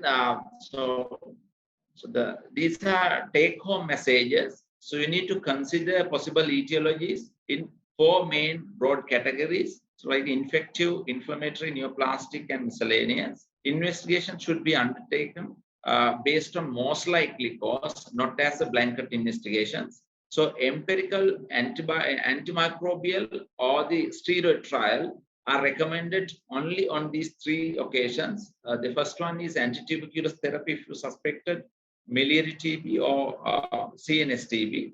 So then antimicrobial trial in the setting of infective endocarditis with signs of sepsis only, and steroid trial if you suspected temporal arthritis. All the other situations, you need to find the final cause until you manage it symptomatically. So it's most important one aspect is to consider patients' expectation about the diagnosis and treatment. Otherwise, it's going on for decades. So anyway, the overall outcome seems to be good if the cause is not found. So I think the presentation is over. If there's any questions, I'm happy to answer. Wide topic dilemma, nightmare in a clinician's practice. And thank you for going through all the clinical pearls that we need to know in managing our own patients. But we move on to the next presentation as we have to do justice to time. We are running a little bit short of time. And we would like to welcome Dr. Punyajiva Atukorala, who is a consultant respiratory physician at Dambulla Base Hospital, and he will be talking to us on bronchial asthma, an update. Thank you very much.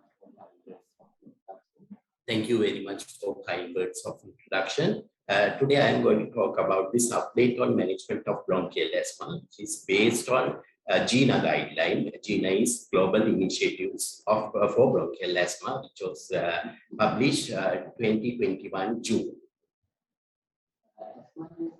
Asthma is a heterogeneous disease. It is usually associated with airway inflammation, which is characterized by the variable respiratory symptoms such as wheezing, shortness of breath, chest tightness, cough, and variable expiratory airflow limitation.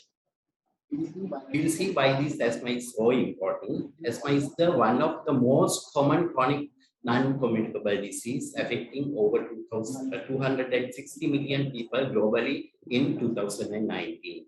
People with asthma often have period of worsening of these airway obstructions, which is called exacerbations, which could be of fatal event. Most of its morbidities and mortalities associated with asthma is preventable, particularly by using these inhaled corticosteroids. If you go through the literature, there are so many phenotypes according to the causative factors. Actually, you can classify this phenotype according to the etiology, according to the severity, patient's response for the treatment, and etc. etc. I have selected that etiological classifications of asthma phenotype: allergic asthma, non-allergic asthma, aspirin-induced asthma, exercise-induced asthma, and occupational asthma. This is the modern approach of phenotypic classifications. This is T2 high asthma and T2 low asthma. But if you go to this GINA, this is that type 2 inflammations and non-type 2 inflammations. This type 2 inflammations where there is eosinophils and interleukins coming into the picture, basically the interleukins 4 and 5. And in non-type 2 asthma, basically the neutrophils coming into the inflammation, which is important for you to decide in add-on therapy, because usually we are starting these biological agents that will respond if the eosinophil count is high, and if you have this high IgE and interleukins, which I'm going to talk in subsequent slides. We'll move on to the pathophysiology of bronchial asthma. This is the diagrammatic representations. This first picture shows the normal airway, and this third one shows this airway with acute asthmatic attack. You will see the air trapping causing this inflamed, expanded alveoli, and you see these constrictions of smooth muscles causing narrowing of these airways, and you will see this lot of inflammations going on, and you will see the thickening of this airway wall and a lot of mucus plugs, which is causing these airway obstructions. And if you see carefully, you will see this subendothelial fibrosis as well. The second picture is asthmatic airway without any acute exacerbations. Even that you will see some sort of inflammations, but this smooth muscle contractions causing this bronchospasm is not there. If you consider these inflammations, if you take these cells, actually, we can divide it into inflammatory cells and structural cells. Out of these inflammatory cells, mast cells, eosinophil, Th2 cells, and neutrophils are the main cells. So if you take these structural cells, epithelial cells, smooth muscle cells, and fibroblasts. And if you take these mediators, histamine, leukotrienes, adenosines, and nitric oxide cytokines and chemokines will play a major role. Ultimate results will be bronchospasm, lot of plasma exudate, and mucus secretions, and airway hyperresponsiveness and structural changes. This is immunological basis, diagrammatic illustrations. When you expose to these allergens, mast cells coming into the picture and they will activate these neutrophils and eosinophils. In other hand, these allergens will influence on macrophages and dendritic cells and increase these T2 cells activity. And you will see these mucus hypersecretions and mucus hyperplasia and vasodilatations, which causing a lot of plasma exudate and smooth muscles hyperplasia and hypertrophy, causing vigorous contractions and epithelial cells which are shading and causing these tenacious mucus plugs. If you take this asthma, you have two phases, early phase and the late phase. Early phase start within 30 minutes and lasted for 1 hour to 2 hours. Characterized primarily by the bronchospasm, increased mucus secretions and edema formations, and increased amount of tenacious sputum. Patient expressed with wheezing, cough, and chest tightness. And late phase, that is basically due to inflammations. Histamine and other mediators set up the self-sustained cyclic increase in airway reactivity, causing airway hyperresponsiveness to the allergens, increased airway resistance due to air trapping, and alveolar hyperinflation. There are so many investigations. Out of this, I have selected these lung functions, but you can do this deep flow meter because it can be done at home by the patient.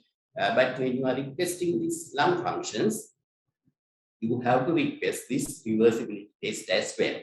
This green color one shows the normal flow volume loop, and red color one with the asthmatic attack, this blue color one after bronchodilation. You will appreciate this red color one. You will see this due to air trapping, your residual volume has increased and bit of reductions of peak flow, and your inspiratory relief will be normal. And this concavity shows this obstructive airway disease. And if you do this reversibility, you will appreciate more than 12% reversibility diagnosis of bronchial asthma. Other than that, there are a lot of investigations you can do, especially in type 2 inflammation. You will see this high eosinophilia and high IgE. And if you do this sputum eosinophil, that also will increase. In type 2 inflammations, you will demonstrate this more than 20% nitric oxide exhalation. We'll move on to the management. First of all, I will talk about these non-pharmacological therapies. You have to avoid the indoor air pollutions and indoor allergens, especially house dust mites, cockroaches, etc., etc. And you have to avoid these outdoor air pollutions and extreme weather conditions. And you have to avoid the medicine which can make this asthma worse. Other non-pharmacological measures are cessation of smoking, physical activity, healthy diet, in which these fresh fruit and fresh vegetables, which they have a lot of antioxidant and weight reductions, breathing exercises, and avoidance of occupational exposure. These are the landmark changes in asthma. Actually, this short-acting beta agonist, they have put forward 2019 for the safety. GINA no longer recommended short-acting beta agonist only treatment in step 1 adult and adolescents, because the short-acting beta agonist only treatment increases the risk of exacerbations. Adding corticosteroids inhalations will significantly reduce that risk.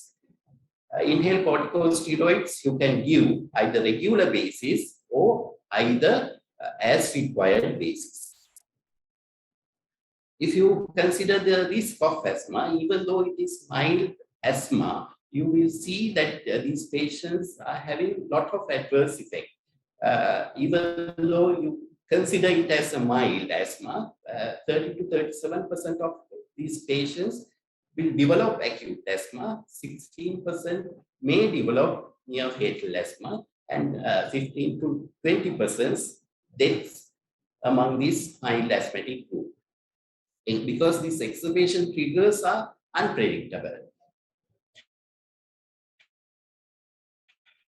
Because last 50 years, they are using the short-acting beta agonist because its action is so quick and cost is very low. And people were thinking that it is basically due to bronchoconstrictions rather than the inflammations. And patients also thought that this is the primary treatment for bronchial asthma. If you use this short-acting beta agonist for long period, short-acting beta agonist only treatment, you will see this beta receptor downregulations, decrease bronchoprotections, rebound hyperresponsiveness, decrease bronchodilator response, and allergic response will be increased, and eosinophilic inflammations will increase. If you see this literature, they say if somebody has dispensing more than 3 canisters of short-acting beta agonist per year, the exacerbation risk is higher. And if you have prescribed more than 12 canisters of short-acting beta agonist, high risk of death also there. By adding these inhaled corticosteroids, you can reduce this mortality, morbidity, and hospitalizations. Even exacerbations occurs, your steroids requirement is very much reduced. If you consider this GINA 2021 management figures, you will see these 2 tracks actually. They says that track 1 is the preferred one, in which they recommended inhaled corticosteroids and formoterol as a reliever treatment. They have done this survey on formoterol because formoterol is short-acting and actions will be lasted for hours. It will take 2 to 3 hours, but if you take salmeterol, it will take 10 to 15 minutes to start the action. In track 2, these short-acting beta agonists, they are using as a reliever. That is an alternative approach. All the time, they recommended, if possible, go for this track 1 steps, but if it is not possible, or if the patient is not preferred, only you go for this track 2, where the short-acting beta agonist is used as a reliever, but all the time make sure that patient is on inhaled corticosteroids as a controller, or make sure that patient has already taken inhaled corticosteroids before using this short-acting beta agonist. In each steps, you can either you can go step up or step down in each track, or you can interchange this track according to the patient preference and their response. This is the personalized asthma management. You have to relieve the patient, you have to relieve the symptoms, exacerbations, side effects, and lung functions, and patient and parents' preference if it is pediatric patients. And you have to assess the patient, you have to confirm the diagnosis. A lot of asthma mimics are there, therefore you have to confirm the diagnosis, symptoms control, and risk factor modifications, and assess the comorbidities and inhaler techniques, etc., etc. And you have to adjust, that is step up and step down management and non-pharmacological management, and make sure that patient has already properly adhered to your medical treatment. This is how you assess this asthma control. This color code is so familiar to you. You are taking the history from the patients within last 4 weeks. daytime symptoms more than twice a week? If yes, you put 1 mark. Relievers needed more than twice. If yes, another 1 mark. Any nighttime symptoms, you get 1. Any activity limitations, another 1. If your calculation is 0, you are happy that your asthma is well controlled. But if the calculation is 1 to 2, it is partly controlled. If it is 3 to 4, asthma has not control at all. This is bit of confusing slides.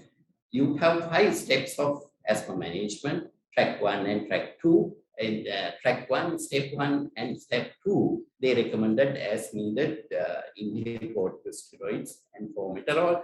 In step 3, they have recommended low dose inhaled corticosteroids and formoterol. Step 4, they have recommended medium dose inhaled corticosteroids and formoterol. But relievers, they recommended low dose of inhaled corticosteroids and formoterol. Step 5, of course, you have to go for add-on therapy. In track 2, step 1, you have to take this inhaled corticosteroid whenever the short-acting beta agonist is used. Step 2, low dose maintenance dose of inhaled corticosteroid is recommended. Step 3 onwards, same as your track 1. GINA track 1, that is the preferred reliever measures are inhaled corticosteroids and formoterol. You have to use in step 1 and 2 in as needed basis. But in step 3 to 5, patient is already on inhaled corticosteroids and formoterol. Instead of that, you are giving this low dose of inhaled corticosteroids and formoterol as a reliever. You call it maintenance and reliever therapy or MART, because for the maintenance as well as the relievers, you are using inhaled corticosteroids and formoterol. If the patient is not on inhaled corticosteroid and formoterol, instead of that, patient might be on other inhaled corticosteroids and long-acting beta agonists. In that case, inhaled corticosteroids and formoterol is not recommended. You have to use the same drugs which the patient is using. In track 2, as I have already discussed earlier, that is the alternative. You are using short-acting beta agonist as a reliever. In step 1, short-acting beta agonist is recommended with low dose of inhaled corticosteroids. Either combinations or inhaled corticosteroids should be taken right after the short-acting beta agonist. In step 2 and 5, patient is takes inhaled corticosteroids containing controller and short-acting beta agonist along as a reliever. But make sure patient has properly adhere to your inhaled corticosteroids containing controller treatment before giving these relievers as short-acting beta agonist. This is rather than using short-acting beta agonist only as a reliever, they should show that reduction of these severe exacerbations and they are well tolerated with exercise-induced bronchospasm as well. This slide shows how you select the steps according to the patient's symptoms. In track 1, if the symptoms less than 4 to 5 days per week, you can go by this start with this step 1 and 2. But symptoms most days or waking with at least 1 night per week, you have to start with step 3. And if the symptoms are most of the days and waking with asthmatic symptoms once a week or more, you have to go for step 4. If the patient is not responding to step 4, you have to go for step 5. In track 2, if the patient is having symptoms less than twice a month, you can start with twice. Step 3 onwards, same as your track 1. This is the same management step, how you select this each steps of asthma treatment with regards to this patient symptoms. We'll talk about this add-on long-acting antimuscarinic. In step 5, they have recommended long-acting antimuscarinic. You have this triple therapy. You have combinations of inhaled corticosteroids, long-acting antagonist, and long-acting antimuscarinic. But if it is not available, you can go for inhaled corticosteroids plus long-acting antagonist and long-acting antimuscarinic as a separate drug. After adding this long-acting antimuscarinic, patients symptoms-wise, they are not much improved, but lung functions-wise, they have shown a big improvement. And if you add this long-acting antimuscarinic, that prolong the exacerbations time which require the oral corticosteroids, even if patient need this oral corticosteroids, their dose is very much less. Add-on azithromycin therapy. Add-on azithromycin 3 days per week has been confirmed, and they significantly reduce this. Especially, they have done these studies on patients, those who are taking high dose of inhaled corticosteroids and long-acting beta agonist. And no specific evidence published azithromycin treatment in patients who are taking medium dose or low dose of inhaled corticosteroids and long-acting beta agonists. But before starting this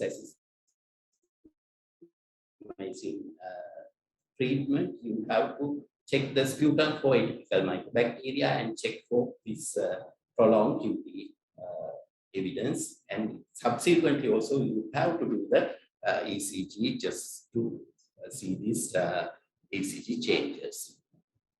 If you move on to this biological therapy in type 2 asthma, which I have already discussed earlier, basically you are using these biological agents in patients with eosinophilic or high IgE levels, patients with high IgE levels. And you have to, for the confirmations of this high eosinophil, you have to do this repeat blood count and sputum eosinophil count, because your steroids might reduce the eosinophil count up to some extent.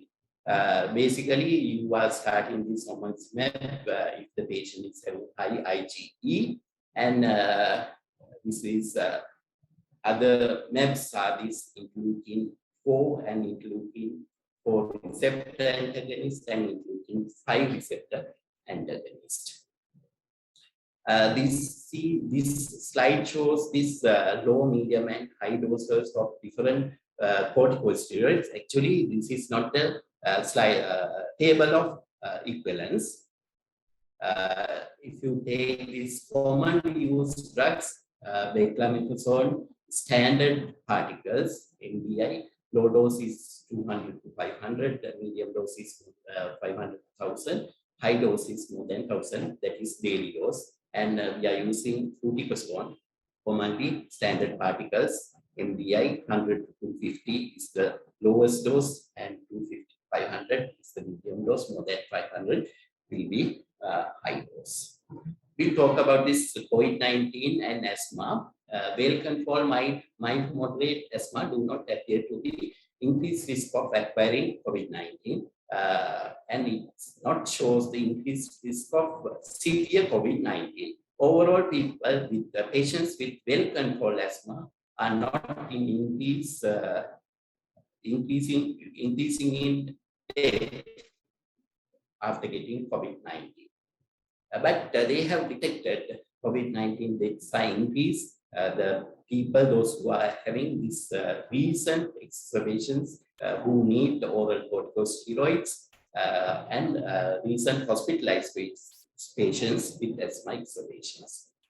However, they say that recent past, they have detected reduced exacerbations and influenza-related illness because of the personal hygienic measures.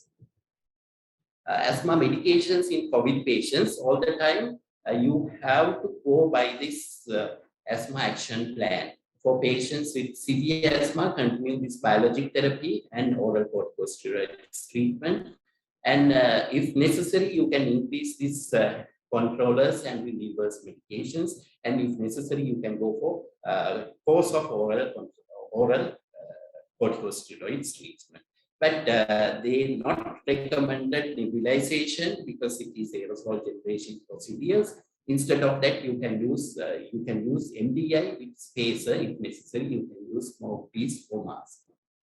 Vaccinations, COVID-19 vaccination is not indicated in asthmatic patients. Biological therapy and COVID-19 vaccination should not be given simultaneously. But even after vaccination, patients should follow these hygienic measures. They have to give this influenza vaccine, but there should be a gap between 14 days COVID vaccinations and influenza vaccinations. I have come to the end of my presentations. I thought that it is better to talk about this asthma COPD overlap because asthma symptoms and COPD symptoms are not mutually exclusive. In that case, it is clinical practitioner's duty to decide if the patient is having this overlapping, whether you are going to manage this patient as an asthmatic patient or as a COPD patient. Because if you give this high dose of corticosteroids for the COPD patients, they might end up with these chest infections. But if you have given these bronchodilators for the asthmatic patients, they might develop exacerbations because asthma is basically due to inflammations. Only the bronchodilators will not act on asthmatic patients. In that case, you have to think whether you are going to manage this patient as an asthmatic patients or as a COPD patients. Because you have carefully go through the history and exposure history and diurnal variations, etc. And then you have to decide whether the symptoms are more towards asthma or more towards COPD. With that, ladies and gentlemen, I will conclude my presentations with following take-home message. Bronchial asthma is a heterogeneous disease with a different phenotype. GINA is no longer recommended short-acting beta agonist only treatment. Preferred management of asthma treatment is in corticosteroids and long-acting beta agonists, which is called MART therapy. Short-acting beta agonists can use only if the patient is on inhaled corticosteroids. People with well-controlled asthma are not at increased risk of COVID-19 death. If asthma patients get infected with COVID-19, should continue asthma treatment according to the asthma action plan. Thank you very much for your kind attention. Thank you, Dr. Atukorla, for that presentation. Thank you for talking to us about asthma. And we move on to the next presentation.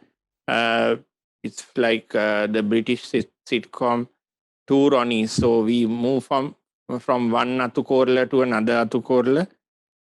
We have Dr. Himantha Atukorla, who is a consultant rheumatologist at Anuradhapura Teaching Hospital. He will be talking to us on management of backache, and this will be a recorded presentation. Good morning. I'm Dr. Himantha Atukorla. I'll be speaking about managing backache. First of all, I would like to thank the Ceylon College of Physicians and the Dambulla Clinical Society for arranging this very important update.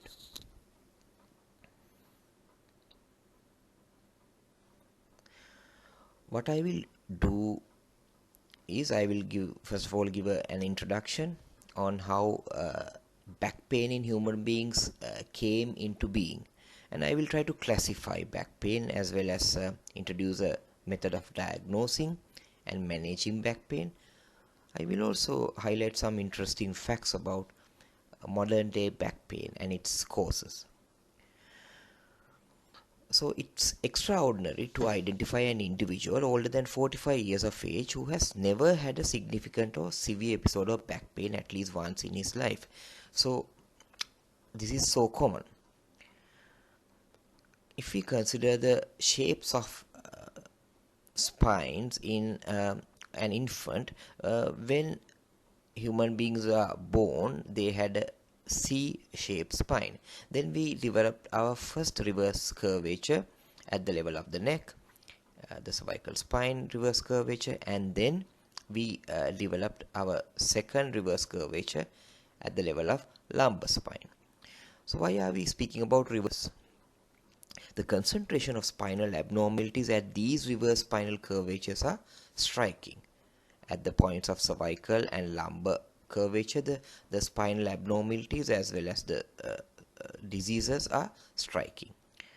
So if we compare a skeleton of or the spine of an ape versus man, onto your right side you see the nearly C-shaped spinal curvature of an ape. Onto your left side you see the spine of a man. There are 24 intervertebral joints, but certain areas of the cervical and lumbar spine amounting to less than 20% of the total length of the spine are associated with the highest incidence of symptoms. Cervical and lumbar lordosis is unique to us. It helps us in our upright posture. So when did these reverse curvatures begin? Let's try and travel back to Morthopithecus bishopi, who existed nearly more than 20 million years ago. Morthopithecus had a mutation of the transverse processes of the vertebrae. Now earlier, all world monkeys had transverse processes originating from the vertebral body, and these were directed anteriorly. Whereas Morthopithecus had a mutation where the transverse processes originated from the sides of the vertebral canal, and these were pointed towards the posterior. So with this mutation, if you just compare, the old world monkeys had the spinal transverse processes originating from the sides, whereas Morthopithecus had it originating from the sides of the spinal vertebral canal. So this migration of transverse processes and the attached muscles helped Morthopithecus to extend and also laterally flex the spine. Earlier, old world monkeys only were able to laterally flex. And there was a concurrent movement of posterior superior iliac spine to a more dorsal aspect. So these are the attachment sites of the muscles to the posterior superior iliac spine. So these two changes enable Morthopithecus to extend the lumbar spine, and this led in to the erect posture that we see in human beings right now. And I would like to highlight something which wasn't taught in anatomy. This is all about trabeculae. Trabeculae are usually dispersed along the lines of force within the vertebrae. So the crisscrossing areas of trabeculae are the strongest in the spine. So there are highly reinforced or strong areas in the spine, especially over the posterior aspects of the vertebral body, whereas the anterior part of the vertebral body has no crisscrossing. What is the relevance of this?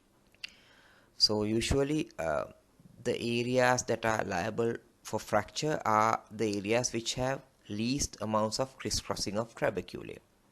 It is required an axial compression force of 600 kilograms to crush the anterior part of the vertebral body. For the posterior part, the force that is needed. During simple forward flexion, there is a pressure that is generated within the annulus fibrosus that reaches up to 58 kilograms per square centimeter, and the nucleus pulposus bears 87 kilograms per square centimeter. So if heavy weights are lifted, these pressures come up to a breaking point, and usually a healthy disc which is loaded 100 kilograms flattens only about 1.4 millimeters. If the disc is diseased, it flattens more and it fails to recover from the fully flattened appearance. This is relevant in things like disc prolapse. The prevalence of low back pain, it's one of the leading causes of disability worldwide, with a lifetime incidence of 51% to 84%. And there's no widely accepted single classification system, but I would like to simply classify back pain into axial and radicular back pain, and both these components can be further divided into acute and chronic. So axial back pain, there are numerous causes. These three are the one of the most commonest causes that we encounter. Degenerated discs, facet joint problems, and damage to soft tissue. All these three causes lead to axial back pain. So when the discs undergo degeneration, there is more force imparted on the adjacent vertebral bodies, and this results in severe back pain. In between vertebrae, there are three joints, the key joint being the intervertebral joint. The facet joints have a role of limiting torsion and resisting forward displacement of the vertebrae. But what if there's disc degeneration and associated disc space narrowing? The load transmitted to the facet joint increases, and it can sometimes bear weight of 50% of the upper body, which shouldn't happen. Facet joints are not meant to bear weight, and if this happens for several years, it causes severe facet joint related back pain. The osteophytes around facet joints can narrow the neural foramina, and there would be nerve root compression leading to radiculopathy. So facet joint problems can lead to both axial back pain as well as nerve radicular pain. Another cause of axial back pain is damage to soft tissues, muscles, ligaments, and tendons. So if we speak about axial back pain, 1/3 of the patients recover within 3 months. 65% have persistent pain that might last for months. Now, radiculopathy causing backache, there are usually three causes. A bulging disc can cause radiculopathy, a degenerative disc can cause radiculopathy, or a ruptured disc can cause acute radiculopathy and back pain. If we consider the natural cause of radiculopathy, nearly 1/3 will recover within 6 weeks with treatment. Around 2/3 will recover within 6 months, but 15 to 40% of the individuals will experience early recurrences within the first year. Radiologically, 2/3 of the herniated lumbar discs undergo significant resorption within the first year.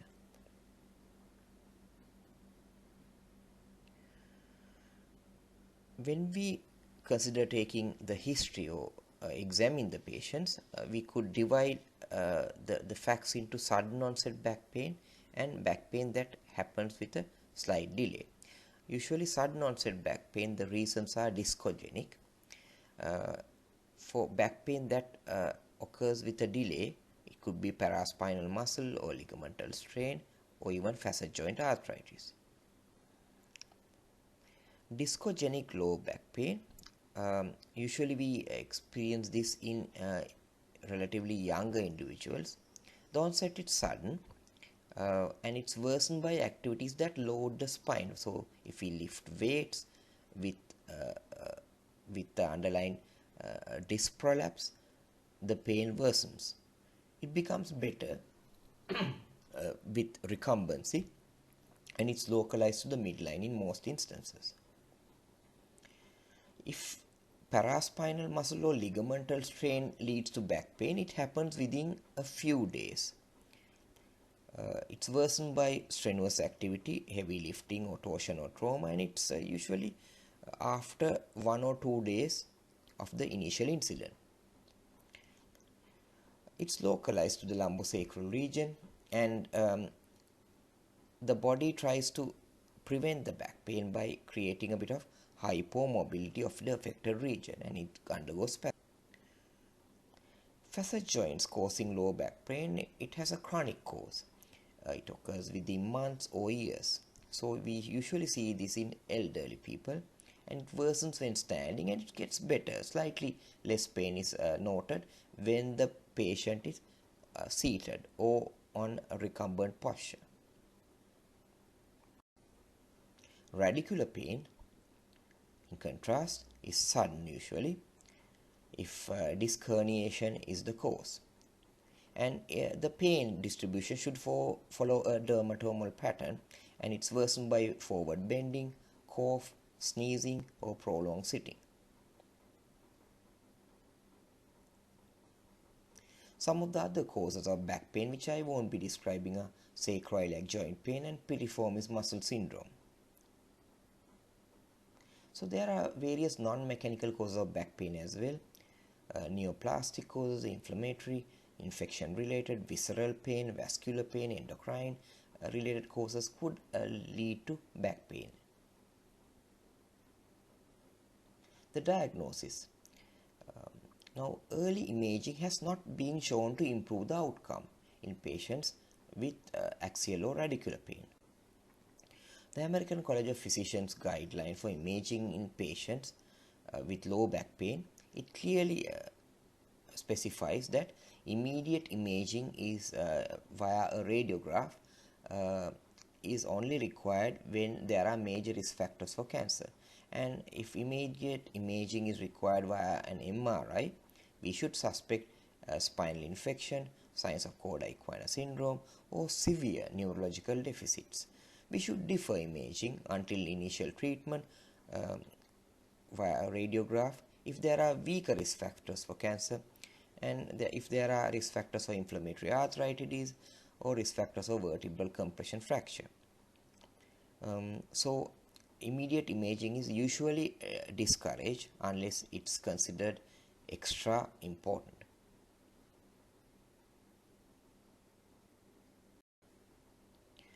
We always tend to forget the facet joints in an X-ray. So facet joints are, as you see on the left side image, facet joints are the tiny slits that are seen as radiolucent, and if these undergo an arthritic process, these are seen as increased calcified areas, as you see on the right side image. So nerve conduction tests in back pain, it's important in confirming an existence of radiculopathy. It's useful to clarify which nerve roots are involved. Diagnostic injections, lumbar facet joint injections that we do quite a lot are helpful in diagnosing the exact anatomical location. Sacroiliac joint injections are also done.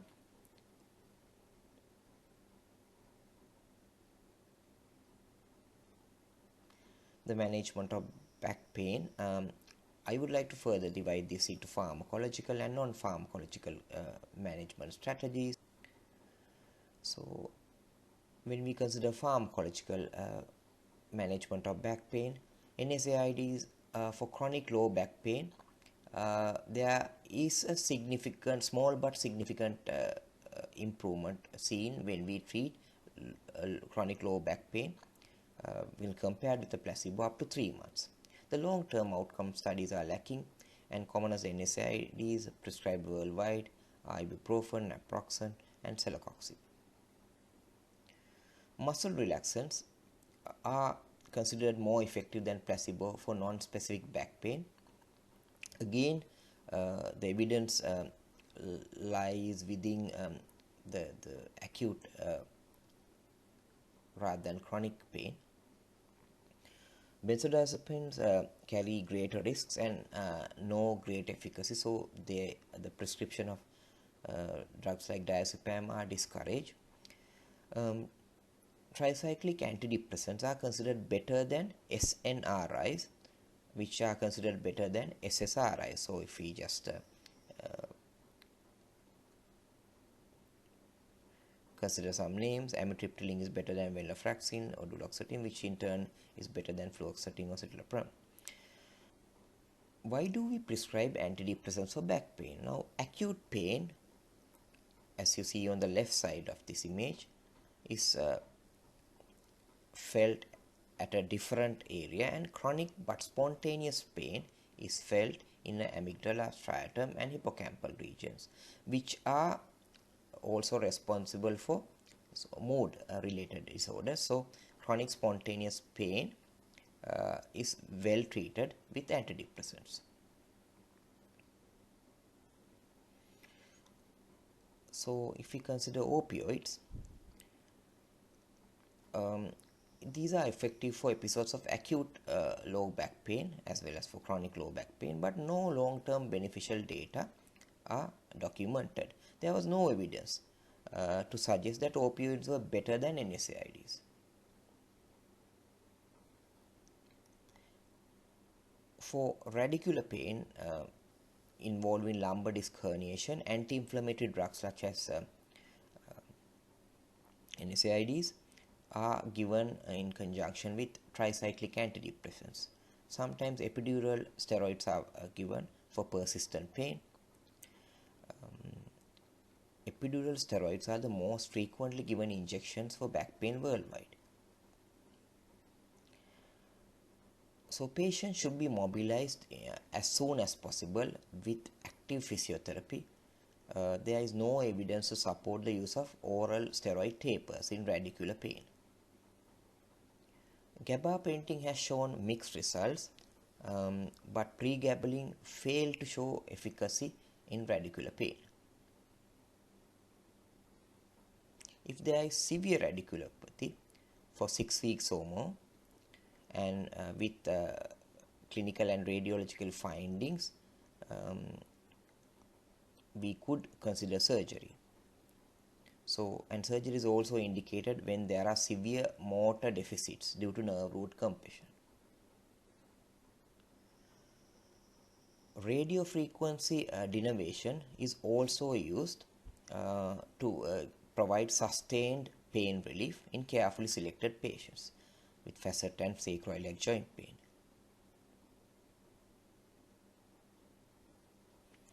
Physical therapy is also useful. I will speak about exercise, therapeutic ultrasound, spinal manipulation, and a controversial topic, which is acupuncture therapy. So there are various exercises that are promoted for low back pain. These were taken from Arthritis Research UK, a very reliable site that advises patients on various exercise or stretching mechanisms that they could try out for low back pain.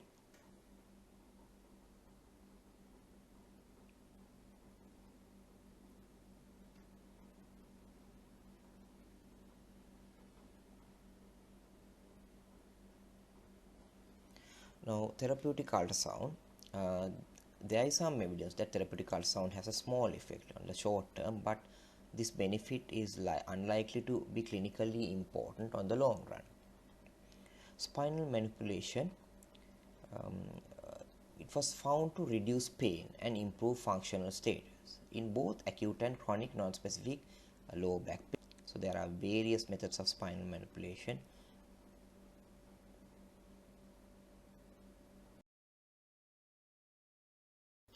About sham acupuncture therapy versus true acupuncture therapy. Now, in true acupuncture therapy, the acupuncture needles are inserted into pre-designated areas. In sham acupuncture therapy, these needles are randomly inserted. Strangely, there's not much of a difference when it comes to benefits from sham acupuncture therapy versus true acupuncture therapy. Therefore, the reports of acupuncture therapy being beneficial for low back pain are controversial.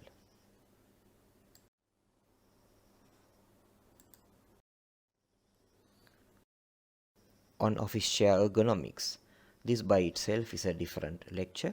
Now, how many of you have ever adjusted the levers of your office chair before being seated. Now these levers are there with a purpose. Let's say the backrest height, the backrest tilt, even the neck roll height are adjustable, and these are there with a purpose. And inappropriate adjustments could lead to long-term low back pain.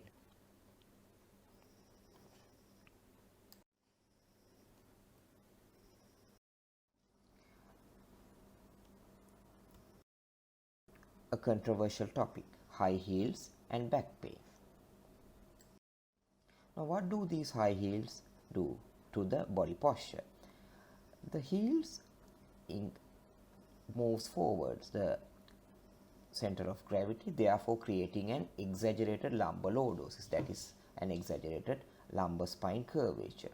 The high heels also create a lot of discomfort around the knees as well as over the ball of the foot. The altered posture could lead to long-term chronic back pain. There are certain studies done on the exact heel height that is suitable. Anything above a 2-inch heel could cause long-term chronic back pain.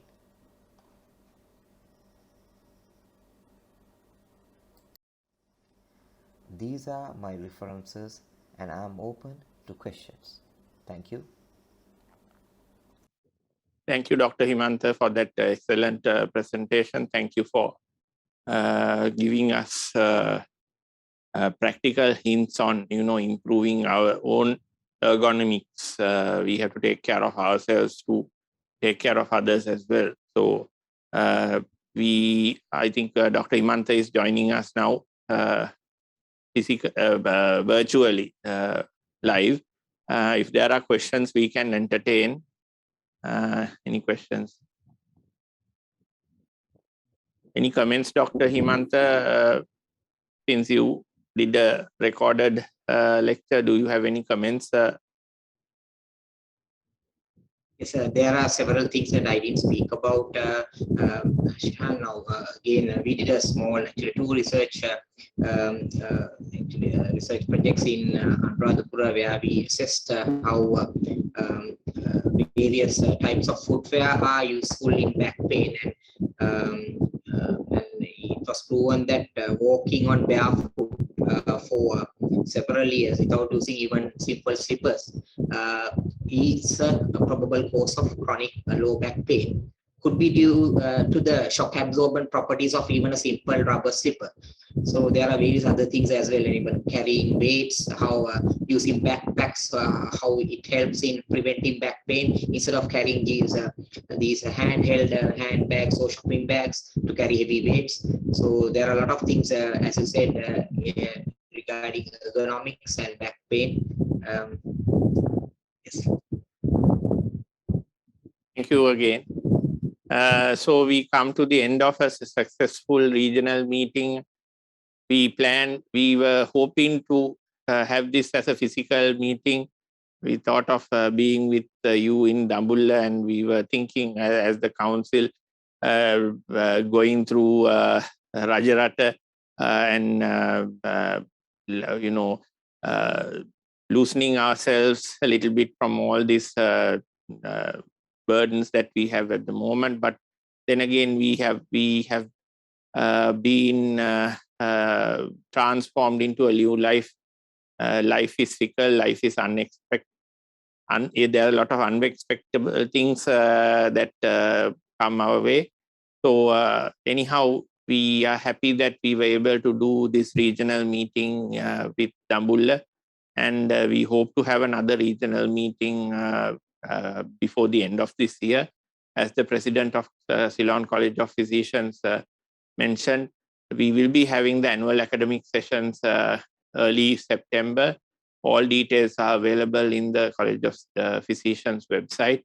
We ask you to be a part of it, and all trainees registered in the Postgraduate Institute of Medicine will be allowed as free registration. And we hope that you would improve your knowledge, your attitudes, and also there will be some improvement in your skills as well by attending these continuous medical education programs.